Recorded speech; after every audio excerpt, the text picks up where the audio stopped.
வாழ்க்கையில் பாருங்க, மக்கள் ஏன் தோற்று கொண்டிருக்கிறார்கள் என்று அவர்களுக்கு தெரியவில்லை. வாழ்க்கையில் மக்கள் ஏன் இன்னும் கஷ்டத்தில் இருக்கிறார்கள் என்று அவர்களுக்கு தெரியவில்லை. வாழ்க்கையில் ஏன் இன்னும் வறுமையில் இருக்கிறேன் அவங்களுக்கு தெரியல. வாழ்க்கையில் ஏன் இன்னும் அதே இடத்துல இருக்கிறேன் தெரியல. பாருங்க, தெரிஞ்சுக்கலாம், கண்டிப்பாக தெரிஞ்சுக்க முடியும். தெரிஞ்சு அதை என்ன பண்ண முடியும்? மாற்றி அமைக்க முடியும்.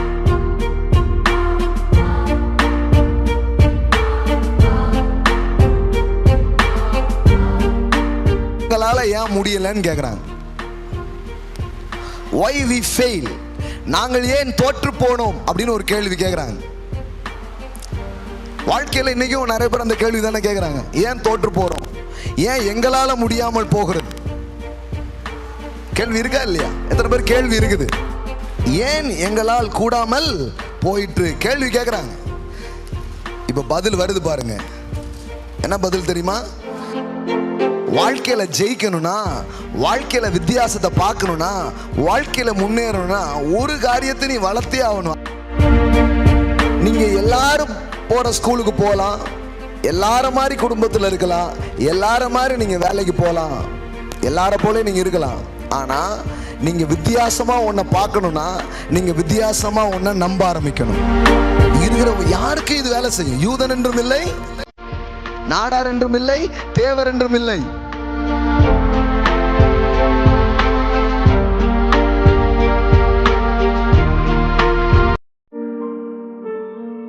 கண்டிப்பா இப்படி கேள்வியை எழுப்பணும். நான் ஏன் இப்படி இருக்கேன்? என் வாழ்க்கை ஏன் இப்படி இருக்கு?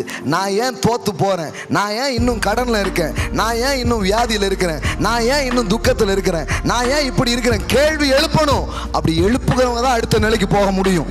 நீங்க வாழ்க்கையில் அது நடக்கல, இது முடியல, இது வரல, எத்தனையோ கம்ப்ளைண்ட் சொல்லிட்டு இருக்கீங்களே, அத்தனை கம்ப்ளைண்ட்டுக்கும் ஒரே பதில் சொல்றேன்.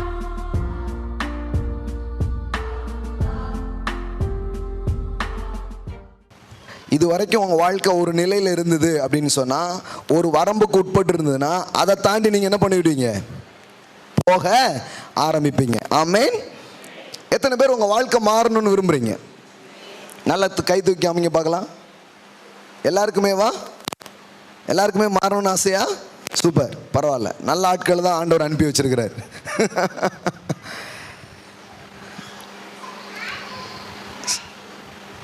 கண்டிப்பா வாழ்க்கை மாற முடியும். பக்கத்துல பார்த்து சொல்லுங்க, கண்டிப்பா மாறும்.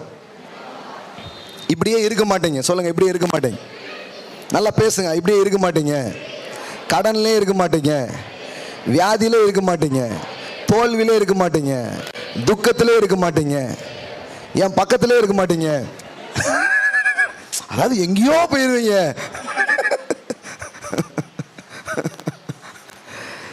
கிறிஸ்தவ வாழ்க்கைங்கிறது அப்படியே இருக்கிற ஒரு வாழ்க்கை கிடையாது. அது மாறிக்கிட்டே இருக்கும். பைபிள் சொல்லுகிறது, தாவீது நாளுக்கு நாள் என்னங்க எல்லாம் சொல்லுங்க, நாளுக்கு நாள் விருத்தி அடைந்தான். அப்போ பழைய ஏற்பாட்டில் வாழ்ந்த ஒரு தாவீது நாளுக்கு நாள் விருத்தி அடைய முடியும்னா, இன்னைக்கு இயேசுவின் இரத்தத்தால் மீட்கப்பட்ட நீங்களும் நானும் மணிக்கு மணி விருத்தி அடையணும், நிமிஷத்துக்கு நிமிஷம் விருத்தி அடையணும். உங்க வருமானம் எவ்வளவு? அதாவது போன ஒரு மணி நேரம் வரைக்கும் இவ்வளவா இருந்தது, இந்த மணி நேரத்தில் அது மாறிட்டு, அந்த மாதிரி வரணும். விசுவாசிக்கிற பிள்ளைங்களுக்குலாம் அது நடக்கும். வேற என்ன, எல்லாமே ஃபெய்த் தான். இதெல்லாம் அப்படின்னீங்கன்னா அங்கே தான். எனக்கு அப்படி ஆகும்னா அப்படி ஆகும். ஆமென். ஒவ்வொரு மணி நேரத்துக்கும் ஒரு வித்தியாசம் இருக்குது. ஆமென். எல்லாம் சொல்லுங்க, நாளுக்கு நாள் வளர்ச்சி, மணிக்கு மணி வித்தியாசம் என் வாழ்க்கையில் உண்டு. அப்போ கடத்தரை நம்பி அவருடைய பிள்ளையா இருக்கிற உங்களுக்கு ஒவ்வொரு நாளும் வளர்ச்சியும் முன்னேற்றங்களையும் அவர் வைத்திருக்கிறார். ஆமென். பெருக்கத்தை அவர் வைத்திருக்கிறார். இப்ப இருக்கிற மாதிரி நீங்க தொடர்ந்து என்ன பண்ண மாட்டீங்க, இருக்க மாட்டீங்க. உங்க பொருளாதாரத்தில் ஒரு மாற்றம் வரும். அதை முதல்ல நம்பணும். நாம நிறைய நேரத்தில் மாற்றங்களை விசுவாசிக்கிறதே கிடையாது. இப்படியே தான் நான் கிடப்பனாக்கும், இப்படியே தான் நான் சாவ போறேனாக்கும், இப்படியே நம்ம சொல்றதுனால மாற்றம் என்ன பண்ண மாட்டுக்கு, நடக்கவே மாட்டுக்கு. First you believe change. எல்லாம் சொல்லுங்க, மாற்றங்களை நம்புங்கள். ஆமென். வாழ்க்கை இப்படிப்பட்ட நம்பிக்கையில தான் அது ஸ்டார்ட் ஆகுது. இப்போ நீங்கள் கடனில் இருப்பீங்கன்னா, வியாதியில் இருப்பீங்கன்னா, தோல்வியில் இருப்பீங்கன்னா, ஏதோ ஒரு பிரச்சனை இருப்பீங்கன்னா, முதல்ல நீங்கள் ஒன்று நம்புங்க, நான் இப்படியே இருக்க மாட்டேன்.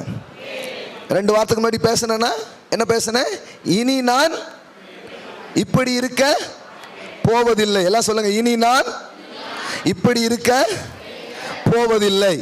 நல்லா சொல்லுங்க.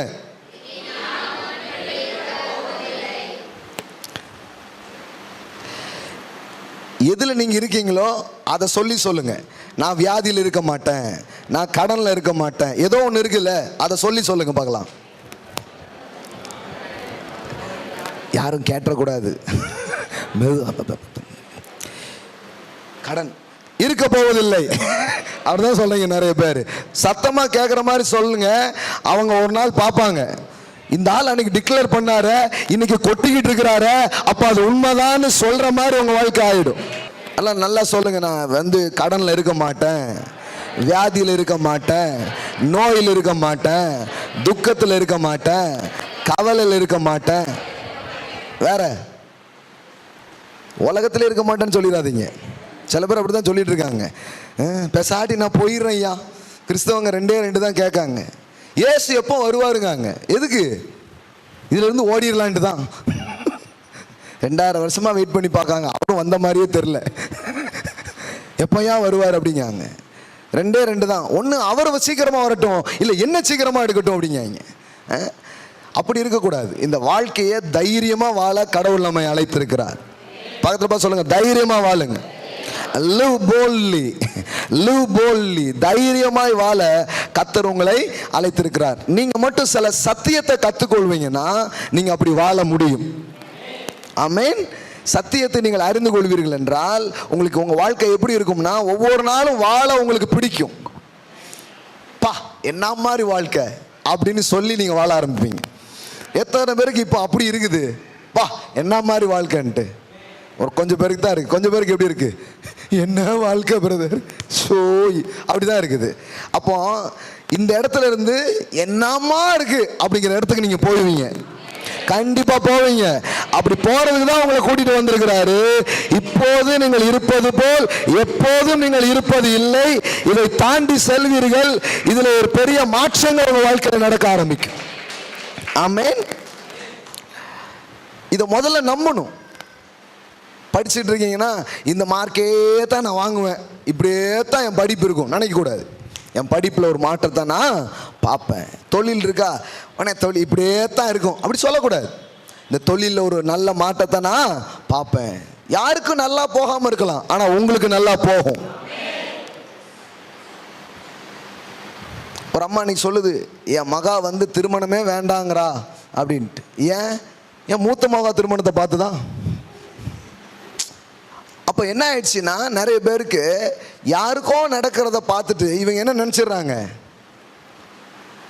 நமக்கும் இதே மாதிரி தான் ஆயிடுமோ அப்படின்னு என்ன பண்ணுறாங்க, பயப்படுறாங்க. நான் சொல்கிறேன், யாருக்கோ ஆகும், ஆனால் அவரை நம்புற உங்களுக்கு ஆகாது, அவர் விசுவாசிக்கிற உங்களுக்கு ஆகாது, அவரை நோக்கி பார்க்கிற உங்களுக்கு அப்படி இருப்பதில்லை. நீங்கள் நல்ல திருமண வாழ்க்கையை வாழ்வீங்க. ஆமென். அதனாலதான் ஆண்டவர் சொல்றார், உன் பக்கத்தில் 1000 உன் வலது பக்கத்தில் 10,000 விழுந்தாலும் அது உன்னை அணுகுவது இல்லை. எங்க உங்க பக்கத்துல எல்லாம் விழுவாங்க, ஆனா நீங்க விழ மாட்டீங்க. உங்க பக்கத்துல எல்லாம் கொஞ்சம் பேர் அப்படி இருப்பாங்க, ஆனா நீங்க நிமிர்ந்து நடப்பீங்க. அல்லேலூயா. எல்லாம் சொல்லுங்க, என்னை அணுகுவதில்லை, என்னை அணுகுவதில்லை. எல்லாம் சொல்லுங்க, என் குடும்பத்தை அணுகாது. ஆமென்.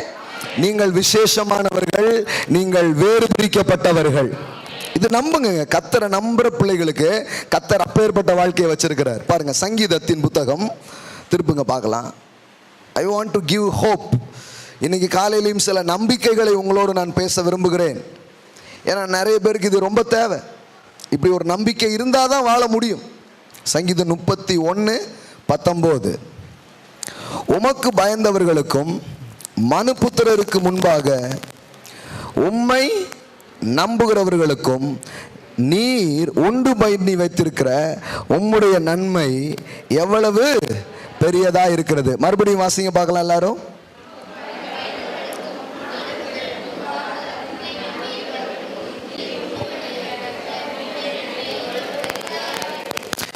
அதாவது இந்த வசனம் என்ன சொல்லுது பாருங்க, உமக்கு பயந்தவர்களுக்கும் மனுபுத்திரருக்கு முன்பாக உம்மை. எத்தனை பேர் அவரை நம்புறவங்க இருக்கிறீங்க? இப்போ என்ன சொல்றாரு, உம்மை நம்புகிறவர்களுக்கு. எல்லாம் சொல்லுங்க, உம்மை நம்புகிறவர்களுக்கு. அதாவது நிறைய பேர் இருக்காங்க இந்த உலகத்துல, பல பேர் இந்த உலகத்தில் வாழ்ந்துட்டு இருக்கிறாங்க, தொழில் செய்கிறாங்க, குடும்பத்தில் இருக்கிறாங்க, பல விதமான ஆட்கள் இருக்கிறாங்க. ஆனால் ஆண்டவர் சொல்றாரு, இவைகளுக்கு நடுவில் என்ன நம்புற ஆட்கள் இருக்கிறாங்கல்ல, உம்மை நம்புகிறவர்களுக்கு நீர் உண்டு பண்ணி வைத்திருக்கிற உம்முடைய நன்மை எவ்வளவு பெரியதா இருக்கிறது. எல்லாம் சொல்லுங்க, உம்மை நம்புகிறவர்களுக்கு நீர் உண்டு பண்ணி வைத்திருக்கிற உம்முடைய நன்மைகள் எவ்வளவு பெரியதா இருக்கிறது. அப்போ உங்களுடைய நம்பிக்கை இந்த உலகத்தில் இருக்கிற மற்றவர்களிடமிருந்து உங்களை வேறுபடுத்தி காட்டுகிறது. எல்லாம் சொல்லுங்க, hope makes the different. நல்லா சொல்லுங்க, hope makes the different. எல்லாம் சொல்லுங்க, நம்பிக்கைகள் வித்தியாசத்தை ஏற்படுத்துகிறது. அப்போ நீங்க எல்லாரும் போற ஸ்கூலுக்கு போகலாம், எல்லாரும் மாதிரி குடும்பத்தில் இருக்கலாம், எல்லாரும் மாதிரி நீங்க வேலைக்கு போகலாம், எல்லார போல நீங்க இருக்கலாம். ஆனா நீங்க வித்தியாசமா ஒன்றை பார்க்கணும்னா நீங்க வித்தியாசமா ஒன்றை நம்ப ஆரம்பிக்கணும். First you believe different. முதல்ல நீங்க வித்தியாசமா நம்ப ஆரம்பிங்க, அதுக்கப்புறம் வித்தியாசமா வாழ ஆரம்பிப்பீங்க. எல்லாம் சொல்லுங்க, வித்தியாசமாய் நம்புங்கள், வித்தியாசமாய் வாழ ஆரம்பிப்பீர்கள்.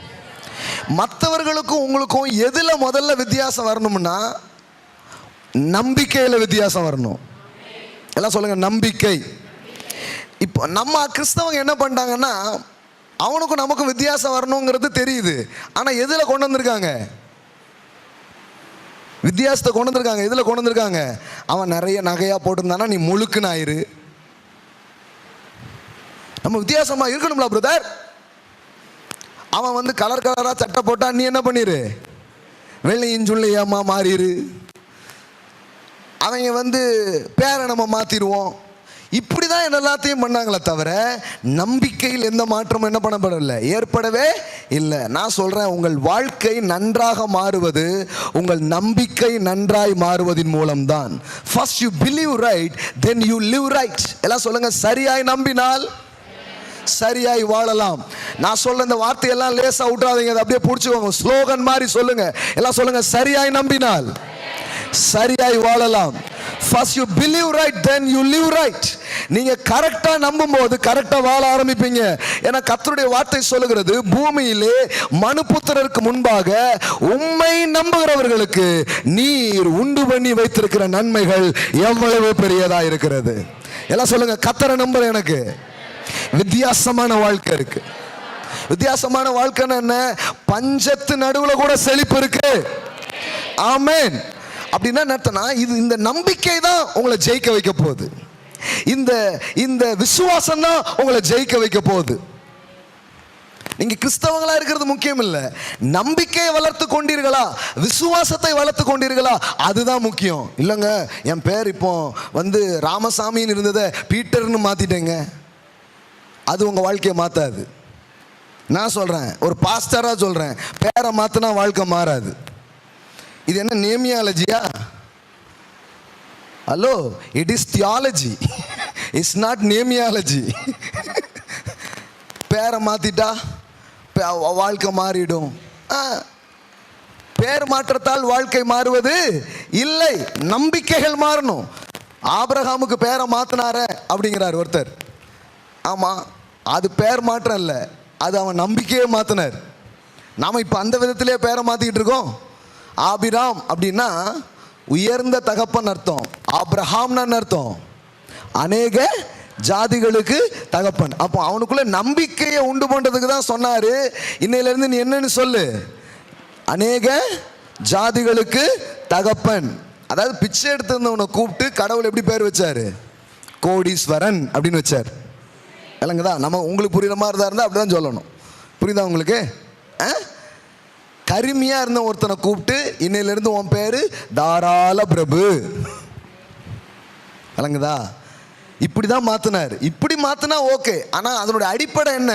பேர் மாத்த இல்லை. எது மாத்துறது? எல்லாம் சொல்லுங்க, நம்பிக்கை. எல்லாம் சொல்லுங்க, நம்பிக்கை மாறினா வாழ்க்கை மாறும். விசுவாசம் மாறுச்சுன்னா வாழ்க்கை மாறும். இது ரெண்டுமே மாறாம எதுவுமே மாற முடியாது. எதுவுமே மாற முடியாது. வாழ்க்கை அப்படியே இருக்குதுன்னா உங்க நம்பிக்கை அப்படியே இருக்குன்னு அர்த்தம். வாழ்க்கை அப்படியே இருக்குதுன்னா உங்க விசுவாசம் அப்படியே இருக்குன்னு அர்த்தம். இன்னைக்கு உங்க நம்பிக்கையில நீங்கள் வளர, இன்னைக்கு உங்க விசுவாசத்தில் நீங்க வளர ஆரம்பிக்கிறீங்களோ அப்பொழுது தேவனுடைய செயல்களை உங்கள் வாழ்க்கையில பார்க்க ஆரம்பிப்பீர்கள். எல்லாம் சொல்லுங்க, நம்புகிறவர்களுக்கு. நல்லா சொல்லுங்க, நம்புகிறவர்களுக்கு. இன்னைக்கு காலையில் தான் உங்களுக்கு சொல்ல போறேன். நம்புகிறவர்களுக்கு. எல்லாரும் எப்படி இருப்பாங்கன்னு எனக்கு தெரியாது, ஆனா நம்புற நீங்க டாப்பா இருப்பீங்க. விசுவாசிக்கிற நீங்க உயருவீங்க. விசுவாசிக்கிற நீங்க சுகத்தை பெற்றுக்கொள்வீங்க. விசுவாசிக்கிற நீங்க செழிப்பீங்க. விசுவாசிக்கிற நீங்க ஜெயத்தை நீங்கள் பார்ப்பீர்கள். நம்புகிறவர்களுக்கு நம்பிக்கை தான் காரியமா இருக்குது. நீங்க எந்த குலம் எந்த கோத்திரம் கிடையாது. சில சொல்லுவாங்க அந்த ஜாதிங்க அதனால தான் அவன் ஜெயிக்கான். இவ்வளோ நாள் உங்கள் ஜாதியை சொல்லி உங்களை தாழ்த்தி வச்சிருக்கலாம். ஆனால் நான் சொல்கிறேன், நீங்கள் அந்த ஜாதியிலையும் இல்லை, அந்த உயர்ந்த ஜாதியிலும் இல்லை, தாழ்ந்த ஜாதியும் இல்லை. நீங்கள் கிறிஸ்துவுக்குள் இருக்கிறீர்கள். நீங்கள் புது படைப்பாக இருக்கிறீர்கள். எல்லாம் சொல்லுங்க, நான் கிறிஸ்துவுக்குள் இருக்கிறேன், நான் புது சிருஷ்டியாக இருக்கிறேன். ஒருவன் கிறிஸ்துவுக்குள் இருந்தால் அவன் எப்படி இருக்கிறான்? இப்போ உங்கள் ஜாதி என்ன? எங்கேயாவது வேற ஜாதி பேசுறத கேட்டேன் மண்டையிலே போட்டுருவேன். எல்லாம் சொல்லுங்க, புது சிருஷ்டியா இருக்கிறேன். ஆமென். சபைக்குள்ள அது வரவே கூடாது, ஓடிடணும். இந்த ஜாதி பிசாசு நாங்கள் அது இது எதுவும் கிடையாது. எல்லோரும் தேவனுடைய பிள்ளைகளாக இருக்கிறார்கள். ஆமென். அப்போ கவனிங்க, கிறிஸ்துவுக்குள்ள வரும்பொழுது நீங்கள் இப்படிப்பட்ட அடையாளத்துல இருந்தெல்லாம் என்ன ஆகுறீங்க? விடுதலை அடைகிறீர்கள். அதனால தான் ரோமர்கள் நிருபத்தில் பவுல் அப்போஸ்தலன் இதை குறிப்பிடும் போது இப்படிப்பட்ட காரியங்களை சொல்லுகிறார் பாருங்க. ரோமர்கள் நிருபம் 10வது அதிகாரம் பாருங்க. இன்னைக்கு எது உங்க வாழ்க்கையை மாத்துதுன்னு சொல்லிட்டு இருக்கிறேன். ரோமர் 10, 11, 12 2 வசனங்களை பாருங்கள். ரொம்ப முக்கியமான வசனங்கள். ரோமர் 10, 11, 12. அவரை விசுவாசிக்கிறவன் எவனோ, எல்லாம் சொல்லுங்க, அவரை விசுவாசிக்கிறவன் எவனோ. முதல்ல என்ன பார்த்தோம்? hope is the matter. இங்க என்ன பார்க்கிறோம்? yes, faith is the matter. விசுவாசம் தான் முக்கியம். அவரை விசுவாசிக்கிறவன் எவனோ, எல்லாம் சொல்லுங்க, விசுவாசிக்கிறவன் எவனோ. அப்போ சொல்லிட்டு சொல்றாரு, அவன் என்ன பண்றது இல்லை,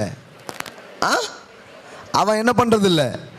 அப்ப நம்பிக்கை வாழ்க்கையை மாத்துதுன்னா விசுவாசம் வெட்கப்படாத அல்லது அவமானப்படாத ஒரு சிறந்த வாழ்க்கையை உங்களுக்கு பெற்று தருகிறது. ஆமென். இப்ப கவனிங்க, வெட்கப்படுவதில்லை என்று வேதம் சொல்லுகிறது. இப்ப கவனிங்க, யூதன் என்றும் கிரேக்கன் என்றும் வித்தியாசமே. எல்லாம் சொல்லுங்க, யூதன் என்றும் கிரேக்கன் என்றும் வித்தியாசமே இல்லை. அன்னைக்கு ரெண்டே 2 பிரிவு தான். என்ன பிரிவு? ஒன்று புறஜாதிகள், இன்னொன்று யூதர்கள். இப்படி தான் அன்னைக்கு பார்த்தாங்க. இன்னைக்கு பல பிரிவுகள் இருக்கு. அந்த பிரிவு, இந்த பிரிவு, அதை சேர்ந்தவங்க, இதை சேர்ந்தவங்க. சபையே இன்னைக்கு இப்படி தான் இருக்குது. அந்த சபையா அந்த ஜாதிக்காரங்க இருப்பாங்க, இந்த சபையா இந்த ஜாதிக்காரங்க இருப்பாங்க. இப்படி வச்சுட்டாங்க. அப்போ அதுக்கு பேர் சபையே கிடையாது. அதுக்கு பேர் ஜாதி சங்கம்னு வச்சிருங்க தயவு செய்து. சர்ச்சி போர்டு எடுத்துட்டு இந்த ஜாதி சங்கம் அப்படின்னு என்ன பண்ணிருங்க, வச்சிருங்க. தயவு செய்து அதுக்கு பேர் என்னன்னு போடாதீங்க, சபைன்னு என்ன பண்ணாதீங்க, போடாதீங்க. மறுபடியும் சொல்றேன், ஜாதியை 100க்கு 100% நாங்கள் எதிர்க்கிறோம். அந்த மாதிரி எண்ணத்தோட ஒருத்தர் கூட இங்க வர முடியாது. Get out. அவங்களுக்கு இடமே கிடையாது. இங்க எல்லாம் சகோதரத்துவத்தை நாங்கள் விதைத்து கொண்டிருக்கிறோம். ஆமென். அது ஒன்று தான். இங்கே அன்பு தான். எல்லோரும் சகோதரர் தான். அதனால தான் கழுவப்பட்ட அவருடைய ரத்தத்தையும் இதையும் நாம் ஒன்றா பருகிறோம் அப்படின்னு அர்த்தம். ரத்தத்தின் ரத்தமேன்னு அர்த்தம். பக்கத்தில் பார்த்து சொல்லுங்க, ரத்தத்தின் ரத்தமே. எல்லாம் ஒன்றா ஆயிட்டோம். ஆமென். சும்மா கம்யூனியனில் மட்டும் ஒன்று, அது கல்யாணத்தில் வேற அப்படிலாம் சொல்லக்கூடாது. மாறி வாங்க. இன்னும் எத்தனை தலைமுறையில் நாம் அப்படி பின்னாடியே கிடக்கணும். அப்படி கிடக்கக்கூடாது. அதை உடச்சி வெளியில் வரணும். ஆமென். ஆமாம், அவங்க தான் கிறிஸ்தவங்க. இல்லைன்னா அவங்க இன்னும் எதுங்க தான் இருக்கிறாங்க, இன்னும் உலகத்துக்குள்ளேயும் அதனுடைய சிந்தனைகளுக்குள்ளே தான் சிக்கிட்டு இருக்கிறாங்க. யாரையாவது பார்த்தா அவர் ரட்சிக்கப்பட்டுக்கிறாரு, கடவுளுடைய பிள்ளை, கடவுளை பின்பற்ற ஆள் அப்படிதான் பார்க்கணுமே தவிர வேற எதையும் பார்த்துட்டு இருக்கக்கூடாது. ஆமென். கண்டிப்பா இந்த மாதிரி மாற்றங்களுக்குள்ள வரணும். எதுக்கு நான் சொல்லிட்டு இருக்கிறேன்னா, யூதன் என்றும் இல்லை, கிரேக்கன் என்றும் இல்லை. கடவுள் பாருங்க இப்போ இந்த மாதிரிலாம் வைக்கல. நீ யூதனோ கிரேக்கனோ இதெல்லாம் முக்கியம் இல்லைப்பா. முக்கியமானது எதுன்னா விசுவாசம். எல்லாம் சொல்லுங்க, விசுவாசம். நீ எந்த ஜாதி அப்படிங்கிறதுனால நீ உயர போகிறாய் அல்லது இந்த ஜாதிங்கிறதுனால தாழ போகிறாய் என்கிற எண்ணம் எங்கேயோ உங்க மனசுல விதைக்கப்பட்ட ஒரு எண்ணம் இன்னைக்கு கூட இருக்குது. அந்த ஜாதிக்காரராக தான் முன்னேற முடியும். இந்த ஜாதியா அவங்க பின்தங்கி தான் கிடப்பாங்க. நான் சொல்றேன், நான் உயர்ந்த ஜாதி பக்கமும் இல்லை, தாழ்ந்த ஜாதி பக்கமும் இல்லை. நான் புது சிருஷ்டியின் பக்கமாக இருக்கிறேன், புதிய பிறப்புகளின் பக்கமாய் நான் இருக்கிறேன். இந்த ரெண்டு அடையாளத்தையும் ஒரு ஆள் விட்டுட்டு இயேசுவே ஆண்டவர் என்று சொல்லுகிற ஒரு மக்கள் கூட்டத்துக்கு பின்னாடி நான் நின்று கொண்டிருக்கிறேன். அவர்கள் தான் விசுவாசிக்கிறவர்கள். ஆமென். அப்போ பாருங்க, நீங்க என்ன பண்ணணும்னா, சிலருக்கு பாருங்களேன், இன்னும் எத்தனையோ புரட்சி எத்தனையோ மாற்றங்கள் நடந்த பிறகும் இன்னும் நிறைய பேருக்குள்ள என்ன கிடக்கு தெரியுமா? நாங்களாம் இதுதாங்க, நாங்களாம் இதுதாங்க. ஏன் உங்க வாழ்க்கை எப்படி இருக்கு? நாங்க இதுதாங்க. இதுன்னா இப்படி கிடக்கணும் உங்களுக்கு யார் சொல்லி கொடுத்தா? அப்படிதானங்க எல்லா காலமும் இருந்திருக்காங்க. இப்போ அதை தான் உடைக்கிறார் கிறிஸ்து. அவர் என்ன சொல்றாரு? இனி யூதன் என்றும் இல்லை, கிரேக்கன் என்றும் இல்லை, விசுவாசிக்கிற யாருக்கும் அவர் ஐஸ்வர்ய சம்பரனராக இருக்கிறார். அவை தொழுது கொள்கிற யாவருக்கும் அவர் ஐஸ்வர்ய சம்பரனராக இருக்கிறார். ஆமென். அங்க போட்டிருக்குது பாருங்க, வித்தியாசமே இல்லை, எல்லோருக்கும். எல்லாம் சொல்லுங்க, எல்லோருக்கும் கர்த்தரானவர் தம்மை தொழுது கொள்ளுகிற யாவருக்கும் அவர் யாரா இருக்கிறாராம்? எல்லாம் சொல்லுங்க, ஐஸ்வர்ய சம்பரனராக இருக்கிறார். ஆமென். எல்லாம் சொல்லுங்க, தேவன் ஐஸ்வர்ய சம்பரனராக இருக்கிறார். அப்ப இப்ப என்ன விஷயம்னா, நீ நம்புறியாங்கிறது தான் வித்தியாசத்தை ஏற்படுத்த போகுது, விசுவாசிக்கிறீங்களாங்கிறது தான் வித்தியாசத்தை ஏற்படுத்த போகுது கிடையாது. தவிர உங்க ஜாதியோ உங்களுடைய பின்புலமோ ஒருபோதும் தடையா இருக்க போவது இல்லை. ஆமென். இது எல்லா தடையும் தாண்டி நீங்க வர முடியும். ஆமென். இனிமே இதெல்லாம் மண்டைக்குள்ள போட்டுக்கிட்டே கிடக்காதீங்க. நீங்க நெட்டையோ குட்டையோ நீங்க ஜெயிப்பீங்க. நீங்க படிச்சிருக்கீங்களோ படிக்கலையோ கண்டிப்பா ஜெயிப்பீங்க.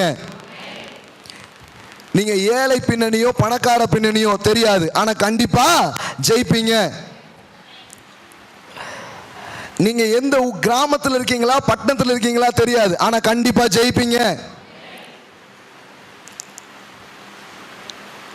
உங்களுக்கு ஆதரவுகள் இருக்கா இல்லையோ அல்லது மனிதர்களுடைய ஒத்துழைப்பு இருக்கோ இல்லையோ நீங்க கண்டிப்பா ஜெயிப்பீங்க.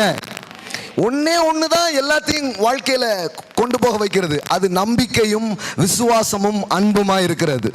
எல்லாம் சொல்லுங்க, நம்பிக்கை, விசுவாசம், அன்பு. பைபிள் சொல்லுது இந்த மூணு தான் ரொம்ப பெருசு பாங்கு. 1 கொரிந்தியர் 13ஆம் அதிகாரம் கடைசி வசனம் வாசிங்க பார்க்கலாம். எல்லாம் சொல்லுங்க, 3 நிலைத்திருக்கிறது. எதெல்லாம்? எல்லாம் சொல்லுங்க, நம்பிக்கை, அப்புறம் அப்புறம் அன்பு. எல்லாம் சொல்லுங்க, நம்பிக்கை, விசுவாசம், அன்பு. இந்த 3 என்ன பண்ணுதான்? நிலைத்து இருக்கான். இதுல எது பெருசா? அன்பே. இந்த 3 நிலைகளிலேயும் வளர்றது தான் வாழ்க்கையில முக்கியமே தவிர மீதி எல்லாத்தையும் பிடிச்சிட்டு இருக்கிறது முக்கியமே கிடையாது.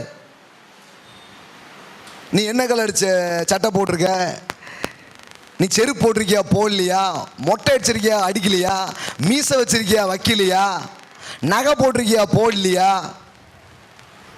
என்னெல்லாம் வச்சிருக்காங்க பாருங்க, படிச்சிருக்கியா படிக்கலையா, இது எதுவுமே வித்தியாசத்தை கொண்டு வரதில்லை. வித்தியாசத்தை கொண்டு வர போறது ஒண்ணுதான், உங்கள் நம்பிக்கை. எல்லாம் சொல்லுங்க, faith makes the difference. சொல்லுங்க பார்க்கலாம், விசுவாசமே வித்தியாசத்தை கொண்டு வரும். நீ நம்புறியாப்பா, நீ விசுவாசிக்கிறியா? கடவுள் அதான் கேட்கிறாரு, விசுவாசிக்கிறவனுக்கு எல்லாம் கூடும். மத்தேயு சுவிசேஷம் வாழ்க்கையில பாருங்க, மக்கள் ஏன் தோற்று கொண்டிருக்கிறார்கள் என்று அவர்களுக்கு தெரியவில்லை. வாழ்க்கையில மக்கள் ஏன் இன்னும் கஷ்டத்தில் இருக்கிறார்கள் என்று அவர்களுக்கு தெரியவில்லை. வாழ்க்கையில ஏன் இன்னும் வறுமையில இருக்கிறேன் அவங்களுக்கு தெரியல. வாழ்க்கையில ஏன் இன்னும் அதே இடத்துல இருக்கிறேன் தெரியல. பாருங்க, தெரிஞ்சுக்கலாம், கண்டிப்பா தெரிஞ்சுக்க முடியும். தெரிஞ்சு அதை என்ன பண்ண முடியும்? மாற்றி அமைக்க முடியும். இப்போ பாருங்க, மத்தேயு 17, 19, 20 வசனத்தை பாருங்கள்.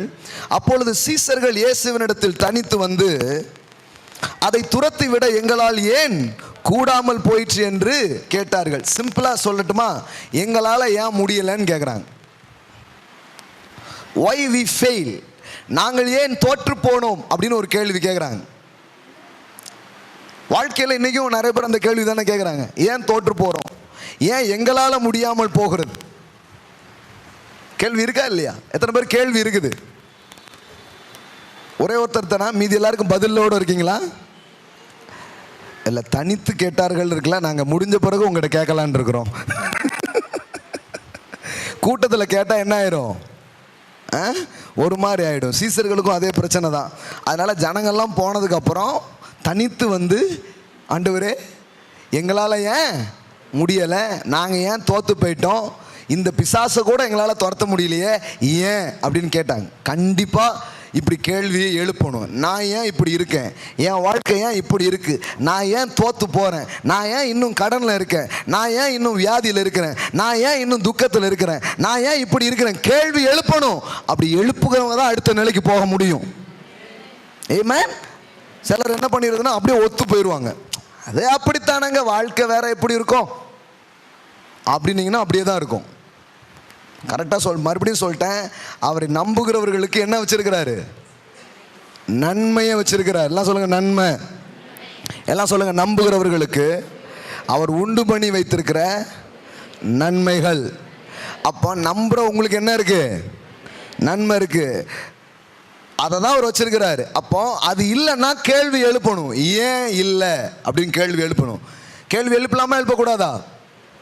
கொஞ்சம் கிறிஸ்தவங்க சொல்லிட்டாங்க கேள்வியே கேட்கக்கூடாது, நீ கேள்வி கேட்டனா அப்புறம் ஆண்டவர் உன் மேலே என்ன ஆகிடுவார், ரொம்ப கோவப்பட்டுருவார் அப்படின்ட்டாங்க. எனக்கு அந்த மாதிரி ஆண்டவரே தெரியாது. எனக்கு நல்ல அப்பாவை தான் தெரியும். இந்த அப்பா வந்து கேள்வி கேட்டால் பதில் சொல்லுவார். ஆமென். அவருக்கு சொல்கிறார் பாருங்க, நீங்கள் ஏன் திரளா விதைத்து கொஞ்சமாக இருக்கிறீங்க? அவரே கேள்வி கேட்குறாரு.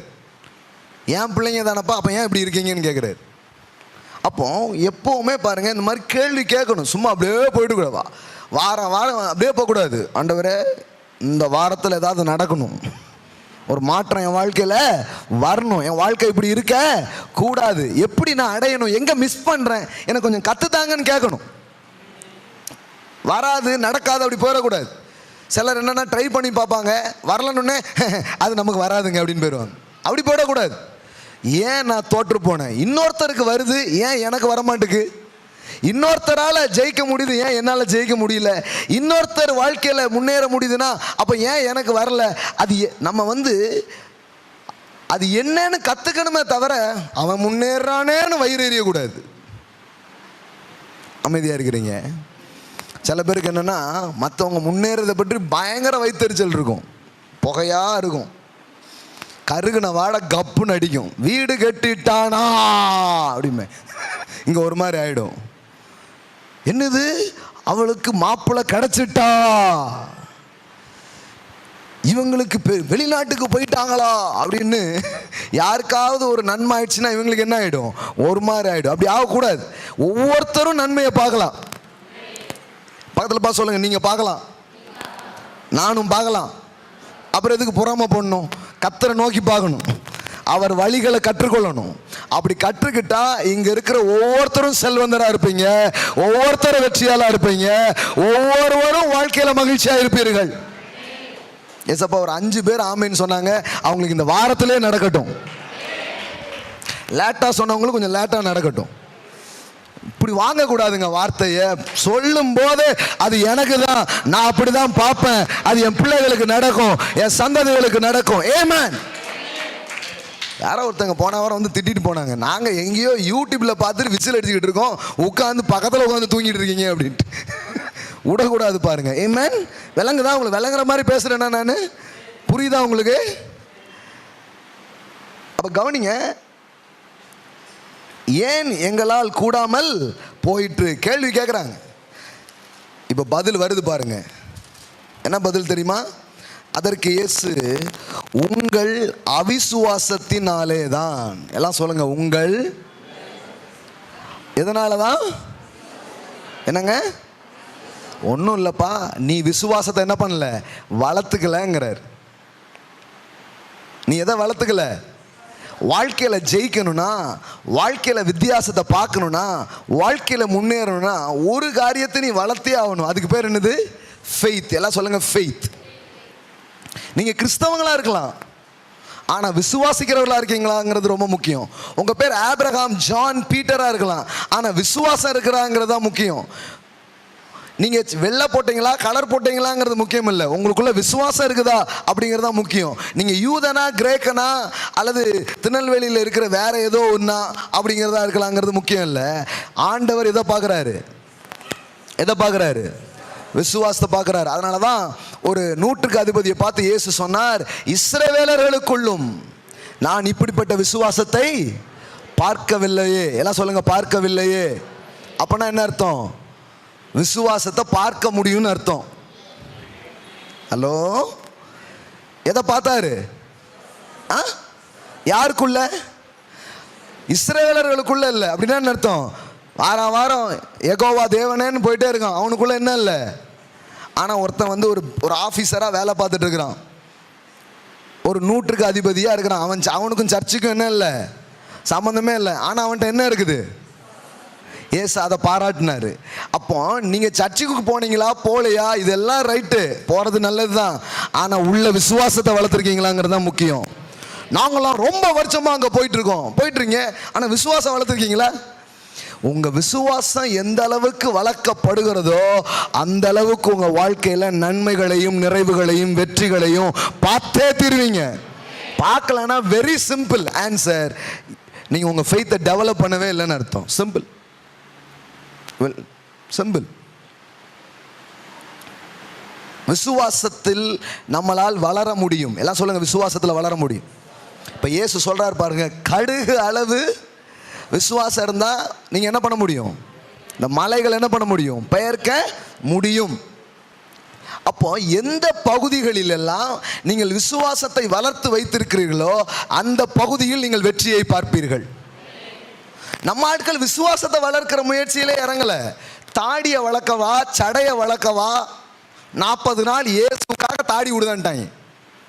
ஹலோ, 40 நாள் தாடியை வளர்க்கறதுனால வாழ்க்கை வளராது. 40 நாள் விசுவாசத்தை வளர்த்து பாருங்க, வாழ்க்கை வேற மாதிரி இருக்க ஆரம்பிச்சிடும். 40 நாள் நாங்கள் மீன் கறி சாப்பிட மாட்டோம். யாருக்கு நஷ்டம்? இல்லை, யாருக்கு ஏதாவது லாபம் ஏதாவது இருக்குதா? இல்லை, எங்க இருந்து பிடிச்சாங்கன்னே தெரியல பாருங்க.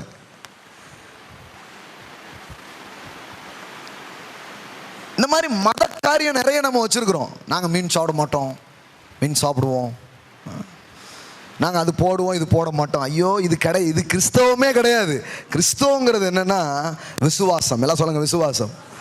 அது கர்த்தர் உங்களுக்காக என்ன செய்தார், என்ன முடித்தார், என்ன வைத்திருக்கிறார் என்கிறதின் பேரிலே நீங்கள் கொள்ளும் நம்பிக்கையும் விசுவாசமாக இருக்கிறது.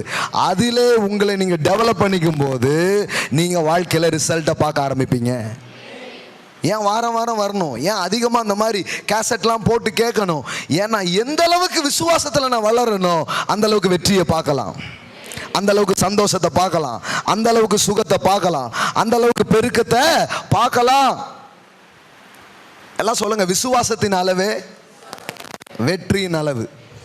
சொல்லுங்க, விசுவாசத்தின் அளவே சுகத்தின் அளவு, விசுவாசத்தின் அளவே அபிஷேகத்தின் அளவு, விசுவாசத்தின் அளவே அன்பின் வெளிப்பாடு, விசுவாசத்தின் அளவே செழிப்பின் அளவு. எது வேணாலும் உங்களுக்கு வேணும்னா உங்களுக்குள்ள என்ன வளரணும்? இப்போ உங்க எல்லாருக்குள்ளேயுமே விசுவாசமே கிடையாது இங்க இருக்கிற ஆளுக்கு அப்படி நான் சொல்ல முடியாது. ஏதோ ஒரு அளவு விசுவாசம் இருக்க போது நீங்க வந்து உட்கார்ந்துருக்கீங்க. கண்டிப்பா எல்லாருக்கும் இருக்கு. பக்கத்துல பார்த்து சொல்லுங்க, உங்களுக்கு விசுவாசம் இருக்கு. சொல்லுங்க, விசுவாசம் இருக்கு. நான் விசுவாசிக்கிறேன்னு சொல்லுங்க. Amen.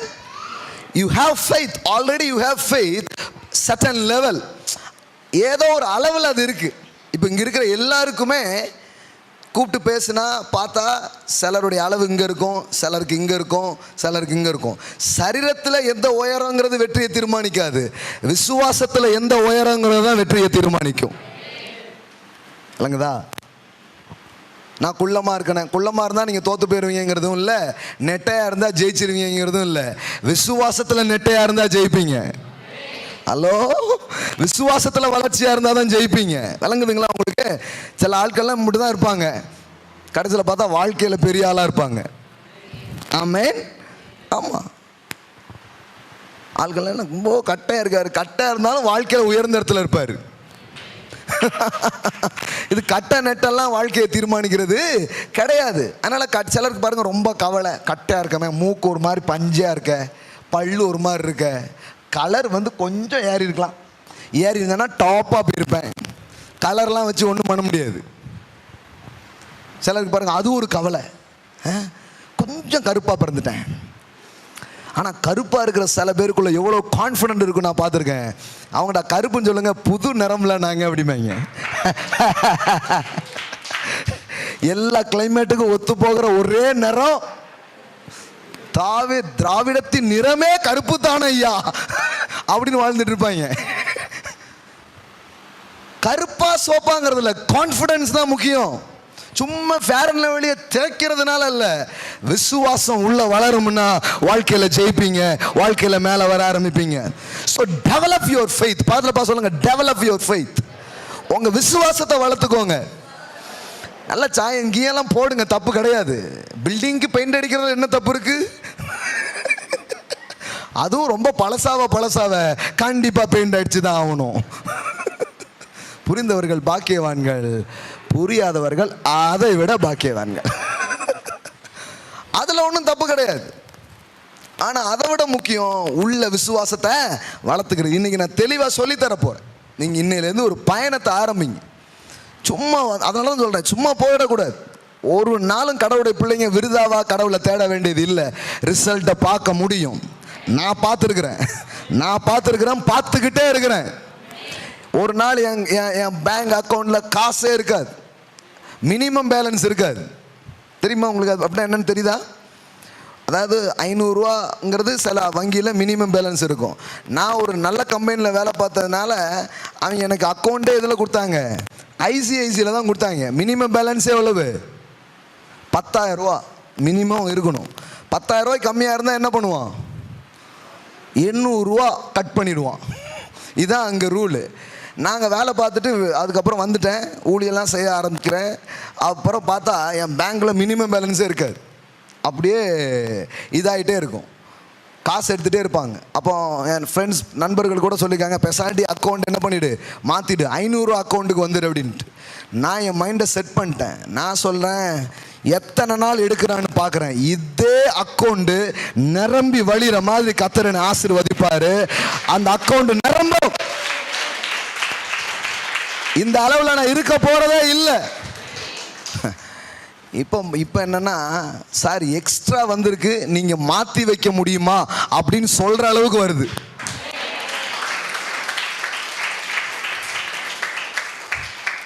இன்னொரு நற்செய்தி என்ன தெரியுமா? நம்ம ஃபண்ட் எல்லாம் மொத்தமாக கொண்டு வச்சோம் ஒரு குறிப்பிட்ட வங்கி கிளையில். அங்கே இருக்கிற அக்கௌண்ட்லேயே அதிகமான பணம் நம்ம சர்ச் அக்கௌண்ட்டு தான்.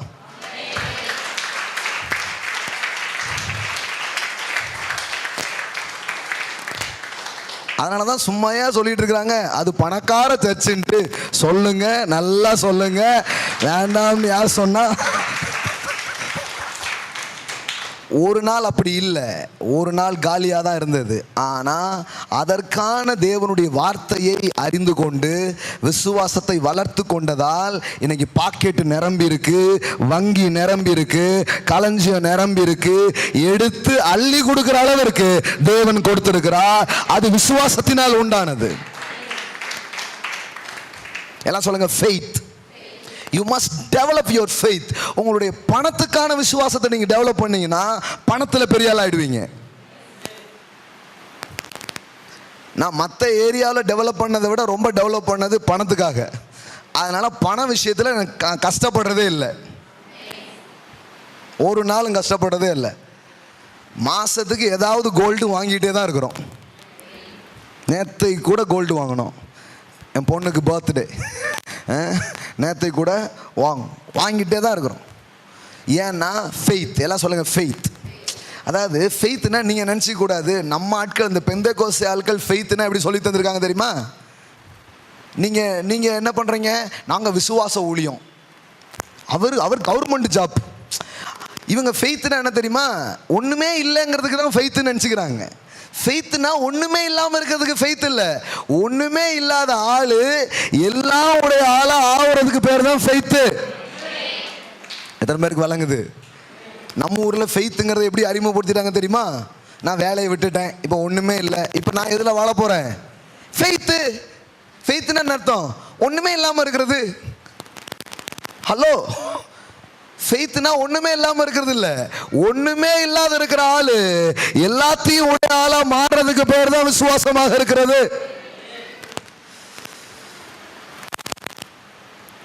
அப்ப பணத்துக்கான விசுவாசம் ஒண்ணு இருக்கு, அது கடவுளுடைய வார்த்தை இருக்கு. இப்ப முதல்ல உங்ககிட்ட விசுவாசம் இருக்கா இல்லையா? இருக்கா இல்லையா? இருக்குது. எல்லாம் சொல்லுங்க, எல்லார்ட்டையும் இருக்குதுங்க. நான் விசுவாசிக்கிறேன், உங்ககிட்ட விசுவாசம் இருக்கு. இதை பார்த்துட்டு இருக்கிற உங்ககிட்ட விசுவாசம் இருக்கு. ஆனால் எந்த அளவில் இருக்குதுன்னா, ஒரு செட்டன் லெவலில் இருக்கு. இப்போ பெட்ரோல் இருக்கான்னா இருக்கு, ஆனால் அந்த ஊருக்கு போகிற அளவுக்கு இருக்கான்னு கேட்டால் என்ன சொல்லுவாங்க? இல்லை, அவ்வளோ தூரத்துக்கு இல்லைங்க அப்படிம்பாங்க. அப்போ பெட்ரோலே இல்லைங்கிறதுல இல்லை, பெட்ரோலு இருக்குது. ஒரு 2 கிலோமீட்டருக்கு போகலாம், பல்க்கு வரைக்கும் வேணால் போகலாம். அதுக்கப்புறம் அப்புறம் விசுவாசம் தான். இப்போ எல்லாருக்கிட்டே இருக்குது. இப்போ இவ்வளோ தூரம் வர்ற வரைக்கும் விசுவாசம் இருக்குது. ஒரு வண்டியை பிடிச்சி வேனை பிடிச்சி சில பிரயாசம்லாம் பட்டு எப்படியாவது ஞாயிற்றுக்கிழமை கோயிலுக்கு போயிடுவோம், அந்த அளவுக்கு விசுவாசம் இருக்குது. ஆனால் இதே இதை டெவலப் பண்ண முடியும். எப்படி பண்ண முடியும்னா, ஆலயத்துக்கு போய் இருக்கிறதுக்கு மட்டும் விசுவாசம் இல்லை, அரண்மனைக்கே நான் போவேன், நல்ல வீடுகளை வாங்குவேன், நல்ல தொழில்களை செய்வேன், என் வாழ்க்கை நல்ல உயர்ந்த நிலைகளில் இருக்கும், அதுவும் விசுவாசம் தான். அதை நோக்கி உங்க விசுவாசத்தை என்ன பண்ண முடியும்?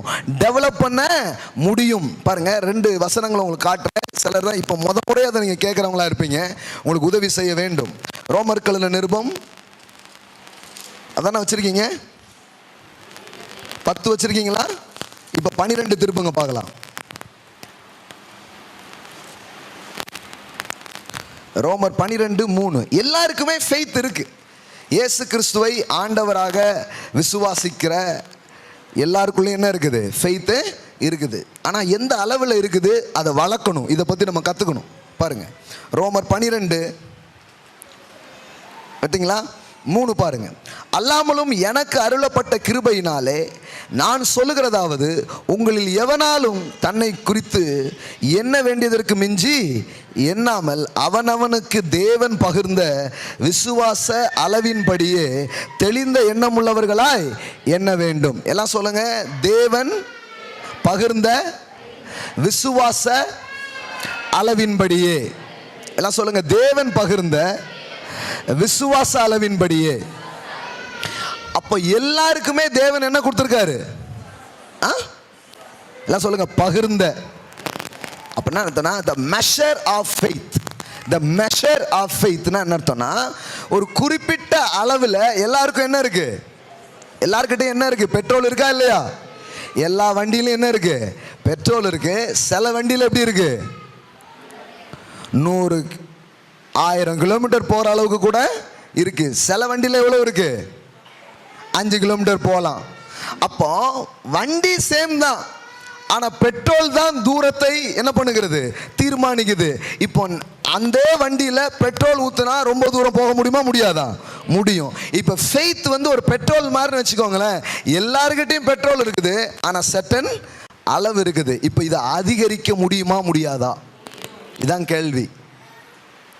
ஏன் அதிகரிக்கணும்னா, இது அதிகரிச்சாதான் மற்றதெல்லாம் வாழ்க்கையில் அதிகரிக்கும். எல்லாம் சொல்லுங்க, விசுவாசமே அளவுகோலாக இருக்கிறது. எல்லாம் சொல்லுங்க, faith is a measurement. நல்லா சொல்லுங்க, 2 முறை சொல்லுங்க பார்க்கலாம். வாவ், துரை இங்கிலீஷ்லாம் பேசுது. விசுவாசமே அளவுகோலாய் இருக்கிறது. ஓகே, இப்போ கவனிங்க. அப்போ தேவன் எல்லாருக்குமே கொடுத்துருக்கிறாரு. எல்லாருக்குமே கொடுக்கும்போது எப்படி கொடுக்கல? அவ்வளோ காண்டு கொடுக்கல. எப்படி கொடுத்துருக்கிறாரு? வேத அளவு கொஞ்சம் அப்படி கொடுத்துருக்காரு. இப்போ கொடுக்கப்பட்ட இந்த விசுவாசத்தை சில கிறிஸ்தவங்க கண்டுகிட்டதே கிடையாது, அப்படியே இருக்கு.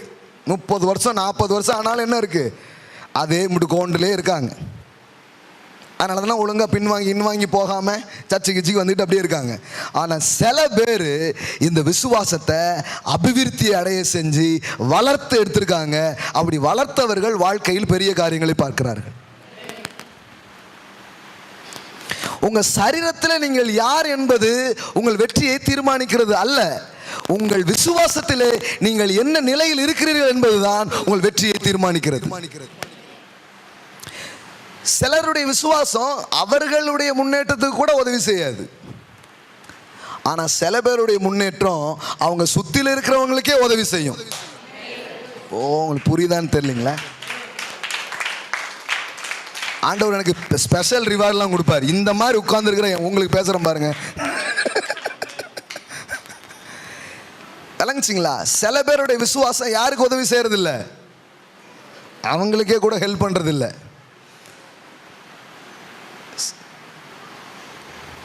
ஆனா சில பேருடைய விசுவாசம் மற்றவங்களுக்கே உதவி செய்யுது.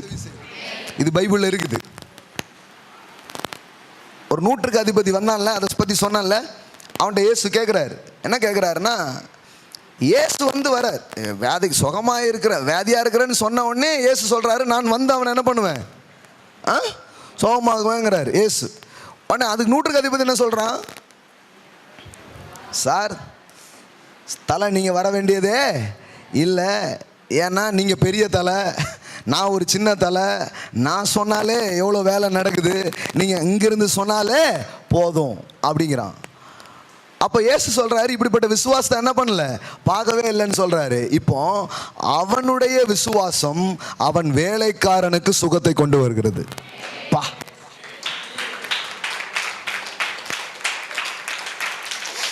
நீங்க விசுவாசத்தை டெவலப் பண்ண முடியும். எந்த அளவுக்குன்னா, உங்களுக்கு உதவுறதுக்கும் டெவலப் பண்ணலாம். நீங்க விசுவாசிக்கிறதுனால உங்க சுற்றில இருக்கிற சில பேருக்கே மாற்றம் நடக்கும். அந்த அளவுக்கு விசுவாசத்தை டெவலப் பண்ண முடியும். அதுவும் ஃபெய்த் தான், அதுக்கு பேரு விசுவாசம் தான். அதனாலதான் ஆண்டவர் சொல்றாரு, நீ கர்த்தராகிய இயேசுவை விசுவாசி, அப்போது நீயும் உன் வீட்டாரும் ரட்சிக்கப்படுவீர்கள். அப்ப சில பேருடைய விசுவாசம் அவங்க வீட்டுக்கே ரட்சிப்பை கொண்டு வந்துருது. நீங்க விசுவாசிக்கும் போது உங்களுக்கு மட்டும் இல்லைங்க, உங்க வீட்டே ரட்சிக்கப்படுது. உங்க ஃபெய்த்துக்கு எந்த அளவுக்கு வல்லமை இருக்குதுன்னா, உங்க வீட்டுக்குள்ளே ரட்சிப்பை அது திறந்து விடுகிறது. சிலருக்கு நான் மாறுவேனா, அதுக்கே விசுவாசம் இல்லை. ஆனா சில பேருக்கு நான் மட்டும் இல்ல, என் வீடு மாறும், என் வீடு மாறும், என் வீடு ஒரு மாற்றத்துக்குள்ள வரும் என்கிற அளவிற்கு அவர்களுக்கு விசுவாசம் இருக்கிறது. அவங்க ஒரு நாள் அவங்க வீட்டுக்காரரை பார்த்து, இந்த ஆளு திருந்துவாரு அப்படி சொல்லவே மாட்டாங்க. அவங்க மனைவியை பார்த்து, இது திருந்தாது அப்படி சொல்லவே மாட்டாங்க. அவங்க பிள்ளைகளை பார்த்து, இதெல்லாம் கஷ்டம் அப்படி சொல்லவே மாட்டாங்க. ஏன்னா அவங்களுக்குள்ள ஃபெய்த் இருக்குது. என்ன ஃபெய்த்னா, கர்த்தராகிய இயேசுவை நான் விசுவாசிக்கிறபடினால் என் வீட்டுக்கே ரட்சிப்பு வரும், என் வீடே மாறும். ஒரு ஆளுடைய விசுவாசம் அவருடைய வீட்டையே மாற்ற முடியுங்க. இன்னும் விசுவாசத்துல தூரம் போலாம். சில பேருடைய விசுவாசம் வீட்டல்ல, அவங்க நாட்டையே மாத்திருக்கு. அவங்க நாட்டையே மாத்தி இருக்குது, அவங்க ஊரையே மாத்தி இருக்குது, அவங்க பட்டணத்தையே மாத்தி இருக்குது, அவங்க தேசத்தையே அது மாத்தி இருக்கிறது. விசுவாசத்தின் எல்லைகள் எவ்வளவு வளருதோ அவ்வளவு நீங்கள் வாழ்க்கையில பலன்களையும் விளைவுகளையும் பார்க்க ஆரம்பிக்கிறீர்கள். எல்லாம் சொல்லுங்க, தேவன் எனக்கு விசுவாசத்தை கொடுத்திருக்கிறார். ஆனால் இப்போ நம்ம கிறிஸ்தவங்களா இருக்கிற நாம என்ன பண்ணணும்னா, இதை டெவலப் பண்ணணும். You must develop your faith. உங்கள் விசுவாசத்தை நீங்கள் மேம்படுத்த வேண்டும். உங்கள் விசுவாசத்தை நீங்கள் வளர்த்து எடுக்க வேண்டும். இது எப்படிங்கிறது தெரியவே இல்லை, வளர்க்காமலே உட்கார்ந்துருக்காங்க. How to develop your faith, எப்படி இந்த விசுவாசத்தை வளர்க்க முடியும், எப்படி விசுவாசத்தில் வளர முடியும்? நல்லா முங்கி எந்திரிச்சிட்டாங்க, எல்லாம் பண்ணிட்டாங்க, உபவாசம்லாம் போட்டாச்சு, எல்லாம் பண்ணியாச்சு. தோல்விக்கு காரணம் என்ன? உங்கள் அவிசுவாசம் தான் அப்படின்னு தெளிவாக சொல்லிட்டார். அப்போ வெற்றிக்கு எது காரணமாக இருக்க முடியும்? உங்கள் விசுவாசமே உலகத்தை, சூப்பர், கரெக்டாக சொல்லுங்க, உங்கள் பாத்தலப்பா சொல்லுங்க, உங்கள் விசுவாசமே உலகத்தை ஜெயிக்கிற. யோசித்து பாருங்களேன், எவ்வளோ பெருசாக பேசியிருக்காரு. அப்பா, உன் விசுவாசம் உலகத்தையே ஜெயிக்குமா? உன் வீட்டு பிரச்சனையை ஜெயிக்க முடியுமா நீங்க நினைக்கிறீங்க? கடவுள் சொல்றாரு உன் விசுவாசம் உலகத்தையே ஜெயிக்குங்கிற. ஆண்டவரே இதை புரிஞ்சுக்கிற பெரிய மனக்கண்களை தாருங்கப்பா. உங்க ஃபெய்த்தை வச்சு வேர்ல்டே கான்கவர் பண்ண முடியுமா? அவ்வளோ பெரிய விசுவாசத்தை தாங்க உள்ள வச்சிருக்கிறாரு. சிலர் அதெல்லாம் நெகட்டிவா யூஸ் பண்ணியிருக்கிறாங்க. ஜெர்மனை நான் பிடிப்பேன், அந்த நாட்டை பிடிப்பேன், இந்த தேசத்தை பிடிப்பேன்னு நாட்டே ஆண்டுட்டு போயிட்டாங்க. ஆனால் நாம நம்முடைய வாழ்க்கையின் காரியங்களுக்காக அந்த விசுவாசத்தை எப்படி பயன்படுத்தணும்னு தெரியாமலே உட்கார்ந்துட்டு இருக்கிறோம். அதை வளர்க்குறது எப்படின்னே தெரியாமல் உட்கார்ந்துட்டு இருக்கிறோம். இன்னும் நம்ம தோல்விக்கு என்ன காரணம்னே தெரியாமல் உட்கார்ந்துட்டு இருக்கிறோம். அது காரணமா, இது காரணமா, அந்த பிசாசா இருக்குமா? கிறிஸ்தவங்க பூரா தேடலுக்குள்ள எப்படி போயிட்டாங்க. ஐயா, எந்த பிசாசா இருந்தாலும் விசுவாசிக்க உங்க முன்னாடி எந்த பிசாசாலையும் நிற்க முடியாது. அந்த சாவமா இருக்குமா, இதுவா இருக்குமா, அதுவா இருக்குமா, எதுவா வேணாலும் இருக்கலாம். விசுவாசிக்கிற உங்களுக்கு எல்லாம் கூடும். அததான் இயேசு சொன்னார். எங்களால் ஏன் கூடாமல் போயிற்று? உங்கள் அவிசுவாசத்தினாலே தான். இயேசு சொன்னார், விசுவாசிக்கிற உங்களுக்கு எல்லாம் கூடும். வாழ்க்கையில் எல்லாத்தையும் சாத்தியப்படுத்துகிற ஒன்று இருக்கிறது என்றால் the faith. எல்லாம் சொல்லுங்க விசுவாசம். எல்லாம் சொல்லுங்க விசுவாசிக்கிற உங்களுக்கு எல்லாம் கூடும். இன்னைக்கு வாழ்க்கையில் அது நடக்கல, இது முடியல, இது வரல, எத்தனையோ கம்ப்ளைண்ட் சொல்லிட்டு இருக்கீங்களே, அத்தனை கம்ப்ளைண்ட்டுக்கும் ஒரே பதில் சொல்றேன், ஃபெய்த். ஃபெய்த். விசுவாசிக்கிறவனுக்கு எல்லாம் கூடும். எல்லாம் சொல்லுங்க எல்லாம் கூடும். நல்லா சொல்லுங்க எல்லாம் கூடும். கடன் அடைக்க கூடும், வியாதியிலிருந்து வரக்கூடும், குடும்பம் ரட்சிக்கப்படக்கூடும், வியாபாரங்கள் செழிக்க கூடும், இன்னும் பல பேருக்கு அள்ளி கொடுக்கிற அளவிற்கு நீங்கள் வரக்கூடும். இப்போது இருக்கிறதை பார்க்கிலும் 1000 மடங்கு பெருகும்படியா உங்க வாழ்க்கை முன்னேறக்கூடும். விசுவாசிக்கிறவனுக்கு எல்லாம் கூடும், எல்லாம் கூடும். ஒரு வேலை இன்னைக்கு இல்லாம இருக்கலாம். நான் சொல்றேன், கொஞ்சம் பேருக்கு வேலை கொடுக்கிற அளவுக்கு உங்க வாழ்க்கை வரக்கூடும் through your faith.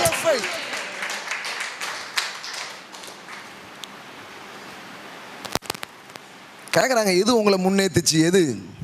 கொஞ்ச நாளைக்கு முன்னாடி கற்றுக்கிட்டேங்க, ஒன்று வளர்த்துக்கிட்டா போதும், வாழ்க்கையில் நல்லா ஆயிடுவான். அதுக்கு பேர் விசுவாசம். அன்னையிலிருந்து என் வாழ்க்கையின் தேடல்கள், என் வாழ்க்கையின் கவனமெல்லாம் எங்கே போச்சு தெரியுமா? கடவுளுடைய வார்த்தை மேலே போக ஆரம்பிச்சிச்சு. கண்டுபிடிச்சிட்டேன் விசுவாசம் எங்கே இருக்குது, விசுவாசம் எங்கே கிடைக்கும். ரோமர் 10, ரோமன் 10:17, ரோமர் 10:17. ஆதலால் விசுவாசம் கேள்வியினாலே வரும், கேள்வி தேவனுடைய வசனத்தினாலே வரும். எல்லாம் சொல்லுங்க விசுவாசம் கேள்வியினாலே வரும், கேள்வி தேவனுடைய வசனத்தினாலே வரும்.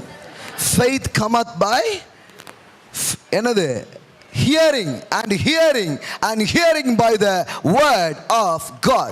விசுவாசம் எதனால வருதா? காத்துல இப்படி கை வைங்க பார்க்கலாம். எல்லாம் சொல்லுங்க கேட்கறதுனால. பக்கத்தில் காற்றை பிடிச்சி சொல்லுங்க கேட்கறதுனால. உங்க ஃப்ரெண்டு தானே, காற்றை பிடிங்க கேட்கறதுனால. சும்மா பிடிங்க கேட்கறதுனால. விசுவாசம் எதனால வருது? கேட்கறதுனால வருது. ஆமென். கொஞ்சம் இழுத்து சொல்லுங்க, கேட்கறதுனால தான் வருது. ஒழுங்க கேளுங்க. இப்போ நம்ம கேட்டிருக்கோம், என்ன கேட்டிருக்கோம் தெரியுமா? கண்டதை கேட்டிருக்கோம். இப்போ அதில் ஃபெய்த் டெவலப் ஆயிடுச்சு. கெட்டு போக போகிறேன், நாசமாக போக போகிறேன், எல்லாமே மண்ணாக போக போகுது, இந்த மாதிரி ஃபெய்த் டெவலப் ஆயிருக்கு. நெகட்டிவ்ல டெவலப் ஆயிருக்கு. ஏன்னா நெகட்டிவாக நிறைய கேட்டிருக்கோம்.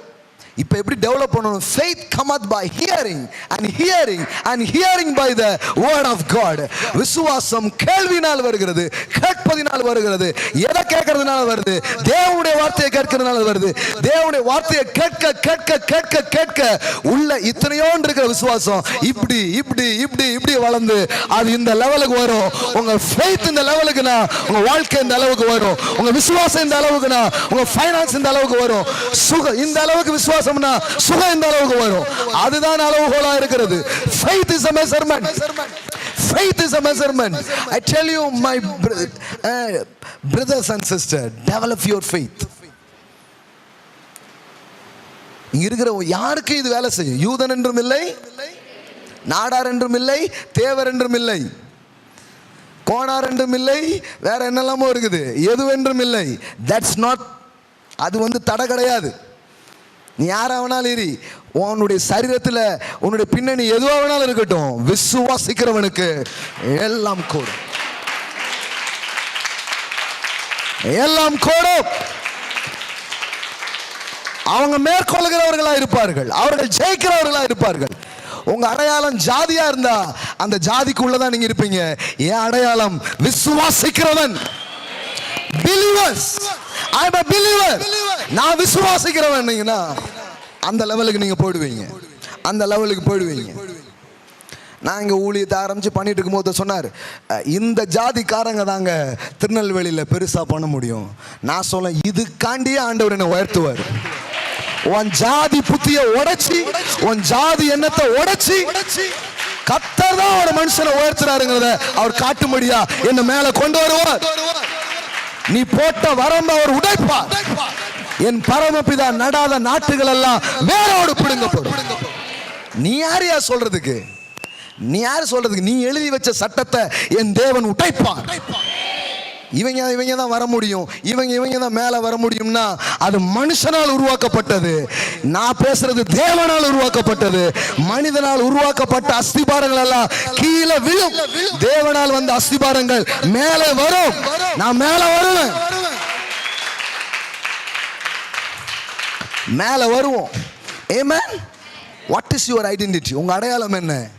I am a believer. எல்லாம் சொல்லுங்க, I am a believer. எல்லாம் சொல்லுங்க, நான் ஒரு விசுவாசி. நான் இயேசுவை விசுவாசிக்கிறவன். நான் விசுவாசிக்கிற ஜாதி. ஆமென். அதுதான் என் அடையாளம். வேற எந்த மண்ணும் கிடையாது.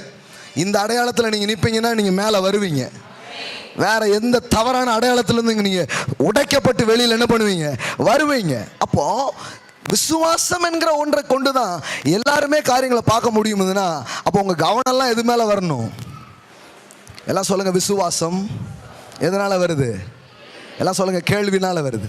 எதை கேட்கறதுனால வருது? எல்லாம் சொல்லுங்க, தேவனுடைய வார்த்தைகளை. அப்போ விசுவாசம் இல்லாத ஆள் கிடையாது, ஆனா விசுவாசத்தை வளர்க்காத ஆள் நிறைய பேர் இருக்கிறாங்க. இப்ப நம்ம பிரச்சனை என்ன? விசுவாசம் இல்லைன்னு சொல்ல முடியாது, பெட்ரோல் இல்லைன்னு சொல்ல முடியாது. எவ்வளவு இருக்கு? தெரு வரைக்கும் போகலாம்.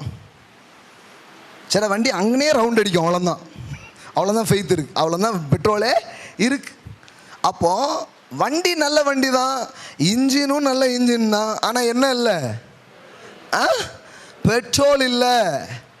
யாரையாவது கூப்பிட்டு, ஐயா கொஞ்சம் ஞாயிற்றுக்கிழமை கொஞ்சம் வந்து போட்டுக்கோங்க, செவ்வாய்க்கிழமை கொஞ்சம் போட்டுக்கோங்க, அப்பப்போ கொஞ்சம் போட்டு போங்கன்னா அந்த ஆள் என்ன சொல்றா தெரியுமா? ஏற்கனவே லேட் ஆகிட்டுங்கம்ல அப்படிங்காரு. வண்டியை தள்ளிட்டு போயிட்டு இருக்காரு. கொஞ்சம் வந்து பெட்ரோல் போட்டீங்கன்னா நல்லா ஓட்டலாம்னா, ஏற்கனவே லேட் ஆகிட்டு தானே நான் போயிட்டு இருக்கேன் அப்படிங்க. அப்போ அவருக்கு தெரியல, இது போட்டால் என்ன பண்ணலாம், சீக்கிரமா போகலாம். அப்போ இது விளங்காமலே ஒரு சந்ததி போயிடுச்சு, அவங்கள விட்டுருங்க. ஆனால் இன்னைக்கு நீங்க வந்திருக்கீங்க. நான் சொல்றேன், நீங்க இதை பிடிப்பீங்கன்னா உங்க ஊர்ல, உங்க தேசத்துல நீங்கள் வேறுபட்டவர்களா இருப்பீர்கள், விசேஷமானவர்களா இருப்பீர்கள், முன்னேறுகிறவர்களா இருப்பீர்கள், ஜெயிக்கிறவர்களா இருப்பீர்கள். அந்த விசுவாசமே ஒரு பெரிய வித்தியாசமான மக்களாக உங்களை வாழ வைக்கும். உங்க பேச்சு, உங்க நம்பிக்கை, உங்க சிந்தனை, இதுல நீங்க வேறுபடணும்.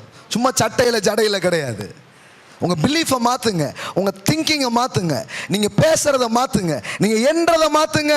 இப்படிப்பட்ட மாற்றங்கள் தான் வாழ்க்கையில உயர பண்ணுகிற மாற்றங்களாக இருக்கிறது. ஆமென். ஒரு நாள் நெகட்டிவா பேசாதீங்க. ஒவ்வொரு நாளும் சொல்லுங்க, நான் முன்னேறுவேன்னு சொல்லுங்க. வேலை கர்த்தர் எனக்கு வேலையை கொடுப்பாருங்க, நல்ல வேலை எனக்கு வருங்க.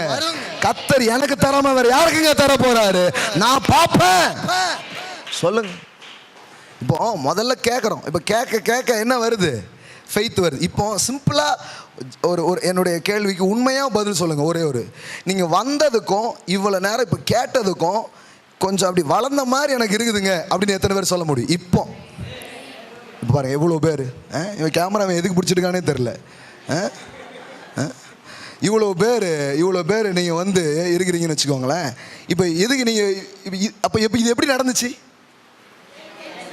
இப்போ கொஞ்சம் நேரம் இப்போ கேட்குறீங்க, என்ன ஆகுது? டெவலப் ஆகுதுன்னா இதை போய் ஒவ்வொரு நாளும் கேட்டிங்கன்னா என்ன ஆகும்? ஊரே டெவலப் ஆகும். ஊரே டெவலப் ஆகுங்க. ஊரே வேற லெவலுக்கு வரும். ஆனால் நம்ம என்ன பண்ணுறதுன்னா இதில் விட்டுறது. நம்ம ஒரே ஒரு நோக்கத்தோடு சபைக்கு வாங்க, வார்த்தையை நான் கேட்க போகிறேன், என்னை வளர்த்து கொள்ள போகிறேன், என்னை நிரப்பிக்கொள்ள போகிறேன். இதை பண்ண செழிப்புக்கான விசுவாசம், சுகத்துக்கான விசுவாசம், அபிஷேகத்துக்கான விசுவாசம். எனக்கு சுகம் தேவை, அது ஒரு விசுவாசம் தான். ஆனா நான் கை வச்சாலே கொஞ்சம் பேர் சுகமாகணும், அதுவும் விசுவாசம் தான். முதல்ல உங்க சுகத்துக்கு ஒரு விசுவாசத்தை டெவலப் பண்ணுங்க. கடவுளுடைய பிள்ளையா இருக்கிறான்னு எனக்கு சுகம் உண்டு, நான் சுகத்துல வளருவேன், அப்படி இது பண்ணுங்க. அப்புறம் நீங்க அடுத்த லெவலுக்கு போயிடணும். ஆண்டவரே கை வச்சாலே போயிடணும் கேன்சரு. எத்தனை பேர் அப்படி வளர விரும்புறீங்க? அதுவும் ஃபெய்த் தான், அதுவும் ஃபெய்த் தான். ஆமென். வேலை கிடைக்கணும்னு நினைக்கிறது ஒரு ஃபெய்த்து, ஆனா 100 பேருக்கு வேலை கொடுக்கணுங்கிறதும் ஃபெய்த்து. அது வளர்க்கப்பட்ட விசுவாசமா இருக்கிறது. அப்ப எந்த நிலைக்கு அதை நீங்க வளர்க்குறீங்களோ அந்த நிலைக்கான பலனை நீங்க என்ன பண்ண முடியும்? பார்க்க முடியும். திருமணமே நடக்கலையே, திருமணம் எனக்கு நடக்கும், கர்த்தர் நடக்க வைப்பார். அதுக்கான ஒரு விசுவாசத்தை நான் வளர்க்காம இருக்கிறேன், அதனாலதான் அப்படியே இருக்கிறேன். வேற யாரை குறை சொல்லி என்ன பிரயோஜனம்? தூக்கி துற போடுங்க. குறை சொல்றது, அதை இதை பழி சொல்றதெல்லாம் தூக்கி துற போட்டு, நான் என் விசுவாசத்தை வளர்க்காத ஒரு வாழ்க்கையை வாழ்றேன், நான் அதை வளர்த்துக்க போறேன். வளர்த்தா நீ விசுவாசித்தால் தேவனுடைய மகிமையை காண்பாய். கடவுளுடைய வார்த்தை சொல்லுதுங்க, கடவுளுடைய வார்த்தை சொல்லுது, அது பொய்யா சொல்லாது. அது ஒருபோதும் பொய்யானது அறிக்கை பண்ணவே பண்ணாது. நீ விசுவாசித்தால் தேவனுடைய மகிமையை காண்பாய். விசுவாசங்கிறது ஒரு பிரமாணங்க. இந்த மைக்கை விட்டா விழுமா விழாதா? விழுமா விழாதா? விழும். ஏன்? ஒரு பிரமாணம் வேலை செய்யுது. என்ன பிரமாணம்? புவியீர்ப்பு சக்திங்கிற ஒரு பிரமாணம். அது மாதிரி தான் ஃபெய்த்துங்கிறது ஒரு பிரமாணம். அது கீழே இருக்கிற ஆளை மேல போற வைக்கிற ஒரு பிரமாணம்.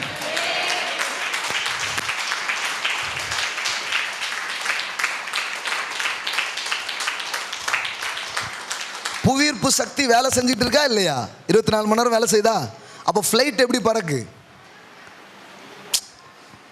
ஈர்க்கிற சக்தி இருக்கா இல்லையா? அப்ப எப்படி விமானம் எப்படி பறக்கு? புவியீர்ப்பு சக்தி வேலை செய்யும் போது எல்லாமே கீழே தானே விழணும், மேலே போகவே முடியாது தானே. அப்ப எப்படி விமானம் மட்டும் மேலே பறக்கு? ஏன்னா இன்னொரு பிரமாணம் இருக்கு. அது என்ன பிரமாணம்? த ஏரோ டைனமிக் லா, பறக்கவியல் சக்தி. அந்த சக்தி எப்படின்னா, அதை ஆப்ரேட் பண்ணோம்னா இந்த சக்தியை மீறி பறக்க வைக்கிற அந்த சக்தி. அப்ப இந்த உலகத்துல சாபம் இருக்கா? இருக்கு. வியாதி இருக்கா? இருக்கு. பிசாசு இருக்கானா? இருக்கு. தரித்திரம் இருக்கா? எல்லாம் இருக்கு. இது புவியீர்ப்பு சக்தி மாதிரி இழுத்து போட்டுக்கிட்டே இருக்கு. ஆனா உங்களுக்குள்ள விசுவாசம் என்கிற சக்தி வரும் பொழுது இதெல்லாம் மைனஸ் பண்ணிட்டு மேல பறப்பீங்க, ஓர பறப்பீங்க. You will fly high. You will fly high. You will minus the law of gravity. You can minus the law of gravity. இந்த இழுத்து போடுற சக்தியில தான் எல்லாரும் மாட்டிக்கிட்டு இருக்காங்க. பண்ணங்க கீழே போயிட்டாங்க, பண்ணங்க நஷ்டமாயிட்டுங்க, பண்ணங்க லாஸ் ஆயிடுச்சுங்க, படிச்சங்க மறந்து போயிடுச்சுங்க. இப்ப இதெல்லாம் என்னது? இழுத்துக்கிற சக்தியை மட்டும்தான் அவங்க தெரிஞ்சு வச்சிருக்காங்க. இந்த உலகத்துக்கு அது மட்டும்தான் தெரியும். சாபம், நோய், தரித்திரம், பீடை, எவனோ வச்சுட்டான், எவ்வளோ செஞ்சுட்டா. ஆமா, இவங்களுக்காக ஸ்பெஷலா போய் செய்யறாங்க. உங்க நம்பிக்கையே போதுமே உங்க வாழ்க்கையை குழி தோன்றதுக்கு. சொந்த செலவுலே சூனி வச்சுட்டு இருக்காங்க. ஐயோ, யாரும் வச்சுட்டு போட்டும், எதுவும் பண்ணிட்டு போட்டோம். புவியீர்ப்பு சக்தியை மீறுகிற பறக்கவியல் சக்தி இருப்பது போல பாவம், மரணம் என்கிற பிரமாணத்தை மேற்கொள்ளுகிற ஜீவ பிரமாணம் ஒன்று இருக்கிறது. அது விசுவாசம் என்கிற பிரமாணம். Faith is a law. Faith is a law. அது எப்படி வேலை செய்யுதுன்னு கத்துப்பீங்கன்னா நீங்க கீழே இருக்க மாட்டீங்க. எல்லாரும் கீழே இருக்கும்போது நீங்க பறப்பீங்க. 2 பேர் வந்து சொன்னாங்க அமெரிக்காவில், இந்த காத்தின் இந்த சக்தியில இடை அதிகமான ஒரு பொருளை கொண்டு நாங்கள் பறக்க போகிறோம் அப்படின்னாங்க. உடனே பத்திரிகையில் எழுதிட்டாங்க, ரைட் பிரதர்ஸ்ங்கிற 2 லூசு இந்த ஊர்ல சுத்திட்டு திரியுது அப்படின்னு டைம்ஸ்ல எழுதிட்டாங்க. அந்த லூசுகள் பறக்க முடியும்னு சொன்ன போது லூசுகளாக எல்லாருக்கும் தெரிஞ்சிச்சு. ஒரே வாரத்தில் பறக்க வச்சுட்டாங்க. இப்ப எல்லாம் லூசா இருக்குது. இவங்க புத்திசாலி, மகா புத்திசாலிகள் நம் நடுவிலே தோன்றிவிட்டார்கள்.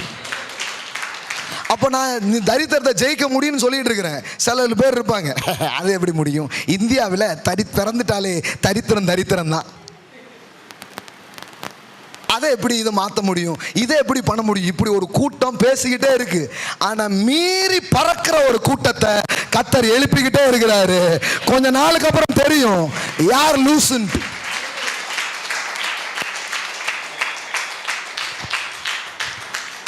விளங்குதுல உங்களுக்கு? இழுக்கிற சக்தி இல்லைன்னு சொல்ல, ஆனால் அதை மிதிச்சு நீங்கள் மேலே வருவீங்க. கீழே கீழே அப்படியே இது பண்ணுறது ஒன்று இல்லைன்னு சொல்லவே இல்லை. சாபம் இருக்குது, பாவம் இருக்குது, நோய் இருக்குது, பிசாசு எல்லாம் இருக்குடா. ஆனால் உங்களுக்குள்ளாக இந்த விசுவாசம், தேவனை குறித்த அறிவு, அவருடைய வார்த்தை குறித்த தெளிவு உள்ள வளர வளர இதெல்லாம் மைனஸ் பண்ணி நீங்கள் அப்படியே பறந்துகிட்டே இருப்பீங்க. உங்க ஊர்ல தான் இருப்பீங்க, ஆனா நீங்க பறந்துகிட்டு இருப்பீங்க. உங்களை பார்ப்பாங்க, என்னடா நடக்குது இவனுக்கு, என்ன ஆச்சு உனக்கு? இது விசுவாச ஆட்சி. ஆமென். தேவனுடைய ராஜ்யம் எனக்குள்ளாக வந்து, அவருடைய வார்த்தை எனக்குள்ளாக வந்து, நான் இப்பொழுது ஒரு புதிய பிரமாணத்தை செயல்படுத்தி கொண்டிருக்கிறேன். It is a law of faith. Amen. அதனாலதான் இயேசு இந்த பூமியில இருந்த போது காற்றையும் கடலையும் அவர் அதட்டுகிறார், இயற்கையை அவர் கட்டுப்படுத்துகிறார். சீசர்கள் பயந்தார்கள். இயேசு சொன்னார், உங்களுக்கு ஏன் விசுவாசம் இல்லாமல் போயிற்று? அவர் கேட்கிறார், நிறைய முறை அதை தான் கேட்கிறார். விசுவாசத்தை வளர்க்காதவர்களே, ஏன் உங்க ஃபெய்த்தை டெவலப் பண்ணாம இருக்கிறீங்க? எது வரைக்கும் நான் உங்க கூட இருப்பேன் அப்படின்னு கேள்வி கேட்கிறார். அப்ப என்ன விரும்பினாரு? விசுவாசத்தை வளர்த்து கொள்ள விரும்பினார். நான் சொல்றேன், இன்னைக்கு ஒன்றுல கவனம் செலுத்த வேண்டியது இருக்குது. You must develop your faith through word of God. கடவுளுடைய வார்த்தையை கொண்டு உங்கள் விசுவாசத்தை என்ன பண்ணணும்? வளர்க்கணும். வளர்க்க முடியும். விசுவாசத்தில் வளர்ந்து பெருக முடியும். கடவுளுடைய வார்த்தைகள் பாருங்க, பொருளாதாரத்துக்கான ஒரு விசுவாசம் இருக்கு, சுகத்துக்கான விசுவாசம் இருக்கு, வேற என்ன வேணும்? வாழ்க்கையில நீங்க பார்க்கக்கூடிய எந்த நன்மைகளுக்கான விசுவாசத்தை நீங்க என்ன பண்ண முடியும்? வளர்த்துக்கொள்ள முடியும். அது எல்லாமே இங்க இருக்குது. எல்லாம் சொல்லுங்க, வார்த்தையிலே விசுவாசம் என்கிற சக்தி இருக்கிறது. அது என் ஆவியில் கலக்கும் பொழுது அது வல்லமையாய் மாறுகிறது. ஆமென். அதாவது கடவுளுடைய வார்த்தையும் உங்கள் ஆவியும் சேர்ந்து உற்பத்தி செய்வதுதான் விசுவாசம் என்கிற சக்தியாக இருக்கிறது. Hallelujah. Seed every day God's word in your heart, in your mind. உள்ள போட்டுக்கிட்டே இருங்க. போட போட நான் சொல்றேன், அது வளரும். அப்போ விசுவாசத்தில் நீங்கள் வளர்ந்துருக்கும் போது வாழ்க்கையில் எல்லாத்துலேயும் வெற்றியை பார்ப்பீங்க. ஆமென். இங்கே இருக்கிற ஒருத்தர் கூட சாதாரணமாக இருக்க மாட்டீங்க, இருக்க முடியாதுங்கிற நான். ஆமென். ஒரு சாதாரண பெண், இயேசு சொன்னார், ஸ்திரீயே உன் விசுவாசம் உன்னை ரட்சித்தது. சுகம். விசுவாசத்தில் என்ன வருது? சுகம் வருது. விசுவாசத்தில் பெருக்கம் வருது. விசுவாசத்தில் குழந்தைகளை பெற்றெடுக்கிறார்கள். விசுவாசத்தில் ராஜ்யத்தை ஜெயிக்கிறார்கள். ஆமென். அப்போ இருக்குது பாருங்களேன். அப்போ எந்த மாதிரி வார்த்தையை கேட்டு அதனால நிரம்புறீங்களோ அந்த மாதிரி விசுவாசம் வந்துடும். அப்போ கொஞ்ச நாளுக்கு முன்னாடி என்கிட்ட காசு கிடையாது, பெரிய ஒரு பணம் கையில் கிடையாது, சின்ன பெரிய காரியம் இதுவும் பெருசாக தான் தெரிஞ்சுது. ஆனால் இப்படிப்பட்ட வார்த்தைகளை கேட்டுக்கிட்டே இருந்தேன். கேசட் மூலமாக, புத்தகங்கள் மூலமாக கேட்டே இருக்கிறேன். கேட்க கேட்க கேட்க உள்ள என்ன ஆகிட்டே இருக்குது? இங்கே காரியங்கள் ஒன்றும் மாறிடல, காரியங்கள் அப்படியே தான் போயிட்டு இருக்குது. அதே பெட்டியை தூக்கிட்டு வீடு வீடாக போய் விற்றுக்கிட்டு இருக்கிறேன். ஆனால் உள்ள விசுவாசம் வளர்ந்துக்கிட்டே இருக்குது. வளர வளர வளர வளர பார்த்தா என்னை சுற்றிலும் பார்க்குறேன், ஒரு பெரிய வளர்ச்சியை தேவன் தந்திருக்கிறார். அல்லேலூயா. ஒரு காலத்தில் எனக்கு எது பிரச்சனையாக இருந்ததோ அது இன்றைக்கி எனக்கு பிரச்சனையாக இல்லை. ஸ்பெஷலி மணி. நான் அந்த நாளை நீங்கள் பார்ப்பீங்க. பணம் ஒரு பிரச்சனையாகவே இல்லை அப்படிங்கிற ஒரு நாளை நீங்கள் பார்ப்பீங்க. இயேசுவின் நாமத்தில் நீங்கள் பார்ப்பீங்க. இயேசுவின் நாமத்தில் நீங்கள் பார்ப்பீங்க. அல்லேலூயா. உங்கள் களஞ்சியம் நிரம்பி இருக்கும். ஆமென். அப்போ பாருங்க, எல்லா வகையான இருக்கு. சுகத்துக்கானதை நீங்க கேட்டீங்கன்னா சுகத்துக்கான விசுவாசம் வளரும். நீங்க வியாதியாவே இருக்க மாட்டீங்க. ஒன்று நீங்க சுகமாறுது, இன்னொன்று மற்றவங்களை என்ன பண்ண முடியும்? ஜான் ஜி லேக் போன்றவர்கள் எந்த அளவுக்கு விசுவாசித்தாங்கன்னா, நான் இருக்கிற ஊரே வியாதியா இருக்கக்கூடாதுன்னு நினைச்சாங்க, ஆக்கி காட்டினாங்க. தெரியுமா உங்களுக்கு? ஜான் ஜி லேக் வாழ்ந்த ஊரில் வியாதியே இல்லாதவர்கள், அங்கே வந்து சுகவீனமானவர்கள்னு யாருமே இல்லை. கவர்மெண்ட்டே போர்டு வச்சுது, சிக்னஸ் ஃப்ரீ ஜோன் அப்படின்ட்டு. இந்த ஊரில் யாருக்குமே என்ன இல்லை. ஒரு ஆள் எந்த மாதிரி மாற முடியுது பாருங்க. இதில் தான் நீங்கள் தீவிரப்படணும். உங்கள் மனசை அப்படி வைக்கணும். கடவுள் என்ன பேசியிருக்கிறார், என்னுடைய எதிர்காலத்தை பற்றி என்ன பேசுகிறாரு, அவருடைய வார்த்தைக்கு உள்ளத்தை திருப்பி அதை தியானிக்க, அதை பேச, அதை என்ன நீங்கள் ஆரம்பிச்சிங்கன்னா, நான் சொல்கிறேன், ரொம்ப நாள் எடுக்காது. கொஞ்சம் நாளில் உங்கள் வாழ்க்கையின் எல்லா நிலைகளும் வேற லெவலில் இருக்கிறத நீங்கள் பார்ப்பீங்க. அல்லேலூயா. எல்லாம் சொல்லுங்கள், இன்னொரு லெவலுக்கு நான் போக போகிறேன். பக்கத்தில் பார்த்து சொல்லுங்கள், நம்ம போக போகிறோம். Get ready, Get ready for another level. புதிய எல்லைகளை இந்த மாதத்திலேயே நீங்கள் தாண்டும்படியாக தேவன் உங்களை அழைக்கிறார். எல்லைகளை தாண்டுகிற ஒரு ஏப்ரலாக உங்களுக்கு இருக்கும்படி தேவன் உங்களை அழைக்கிறார். ஹல்லேலூயா. தாண்டி போவீங்க, தாண்டி போக முடியும். ஆமென். வரும் வாரங்களில் இந்த விசுவாசத்தை எப்படி டெவலப் பண்ணுறது, வளர்க்குறது, எப்படி இதை செயல்படுத்தி பார்க்குறது, இந்த விசுவாசம் சம்பந்தப்பட்ட காரியங்களை உங்களோட பேச விரும்புகிறேன். அடுத்த வாரம் இதை தொடருவோம். இப்பொழுது எழுந்து நிற்கலாம். ஹல்லேலூயா. கர்த்தருடைய பந்தியை நாம் ஆசரிக்க போகிறோம். ஹல்லேலூயா. விசுவாசம் எனக்குள்ள இருக்குது, உங்களுக்குள்ள இருக்குது. You have faith. I tell you, you have faith. விசுவாசம் இல்லாத யாருமே கிடையாது. ஆனால் அது ஒரு சின்ன லெவலில் இருக்குது. இப்போ நீங்கள் சொன்னீங்க, நான் வந்தபோது இருந்ததை விட இப்போ எப்படி இருக்குது, கொஞ்சம் வளர்ந்துருக்கு. அப்போ கேட்க கேட்க என்ன வருது, விசுவாசம் வளருது. அப்போ ஒவ்வொரு நாளும் கேட்டால் என்ன ஆகும், வேறு லெவலுக்கு அது வளர ஆரம்பிக்கும். கேட்கணும். சும்மா கண்ட இதையும் பார்த்துட்டு இது பண்ணிவிட்டு அப்படியே இருக்குன்னா அப்படியே தான் இருக்கும்.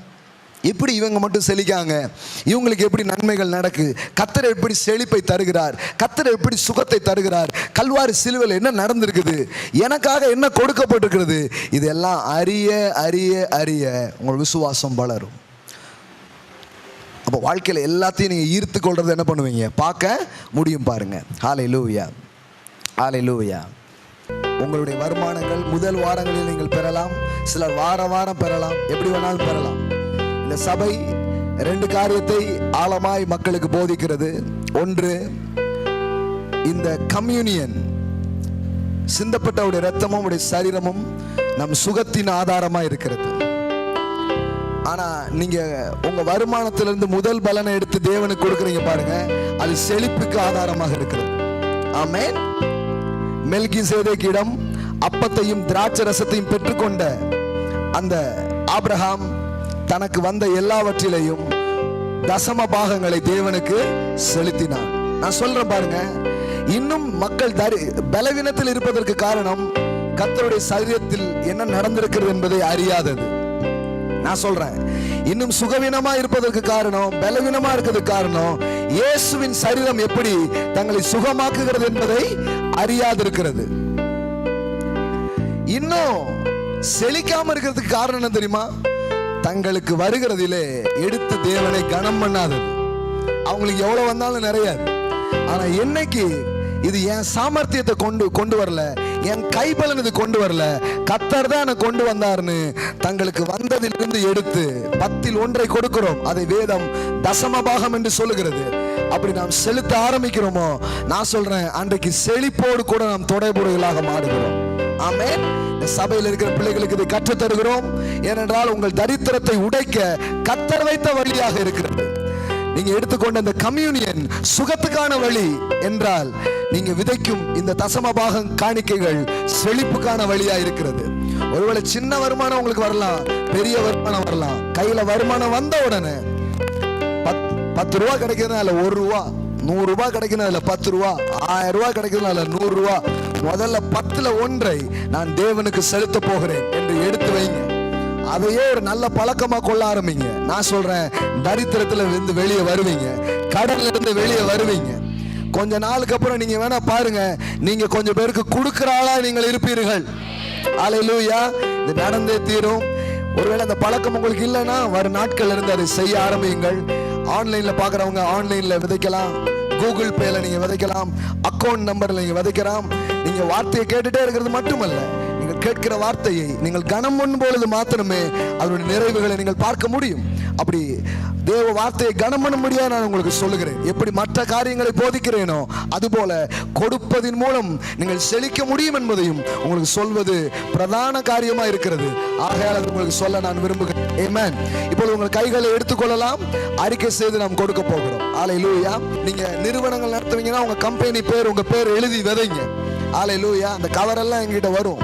விசேஷமா அதற்காக ஜெபம் செய்வோம். உங்க குடும்பத்தின் பேரை எழுதுங்க. ஹல்லேலூயா. இதுதான் எனக்கு வந்த வருமானம், இதுல நான் 10ல் 1 நான் கொடுக்க போறேன், கர்த்தருக்காக கொடுக்க போறேன். அப்படி ஒரு ஒழுங்கா செய்யுங்க. முடிஞ்சா ஒரு ட்ராலியில பணத்தை கொட்டி இப்படி தள்ளிட்டு வந்து போடுங்க. இந்த சூப்பர் மார்க்கெட்லாம் ட்ராலி வச்சிருப்பாங்களா, அது மாதிரி நம்ம வெளியில வைக்கலாம்னு இருக்கிறேன். மூட்டையில கொண்டு வந்து அதில் தட்டிடணும். காணிக்கை கொண்டு வரும்போது ட்ராலியை தள்ளிட்டு வந்து அப்படியே கொட்டணும். ஆமென். சில பேர்லாம் அப்படி கொடுப்பீங்க, அந்த அளவு கர்த்தர் உங்களுக்கு தருவார். ஆமென். அப்படி தெரியணும், தெரியற மாதிரி கொடுக்கணும். ஏன்னா கர்த்தர் இந்த மனுஷனை ஆசீர்வதிச்சிருக்கிறாருன்னு ஊருக்கே தெரியட்டுமே. அவன் எந்த பெருமையோ பேசுறான், நம்ம அவர் பெருமையை பேசுவோம். ஆமென். அதெல்லாம் மறக்க வேண்டாம், பண்ணாதீங்க. அதை ஒரு கனமா கொடுங்க. ஒரு கவர் எடுத்து அதுல வச்சு உங்க பேரை எழுதி அழகா போடுங்க. ஒவ்வொரு வாரமும் அப்படி செய்யுங்க. கனமா செய்யுங்க, மரியாதையை அதை செய்யுங்க. அது பெரிய ஆசீர்வாதத்தை உங்களுக்கு கொண்டு வர ஆரம்பிக்கும். ஆமென்.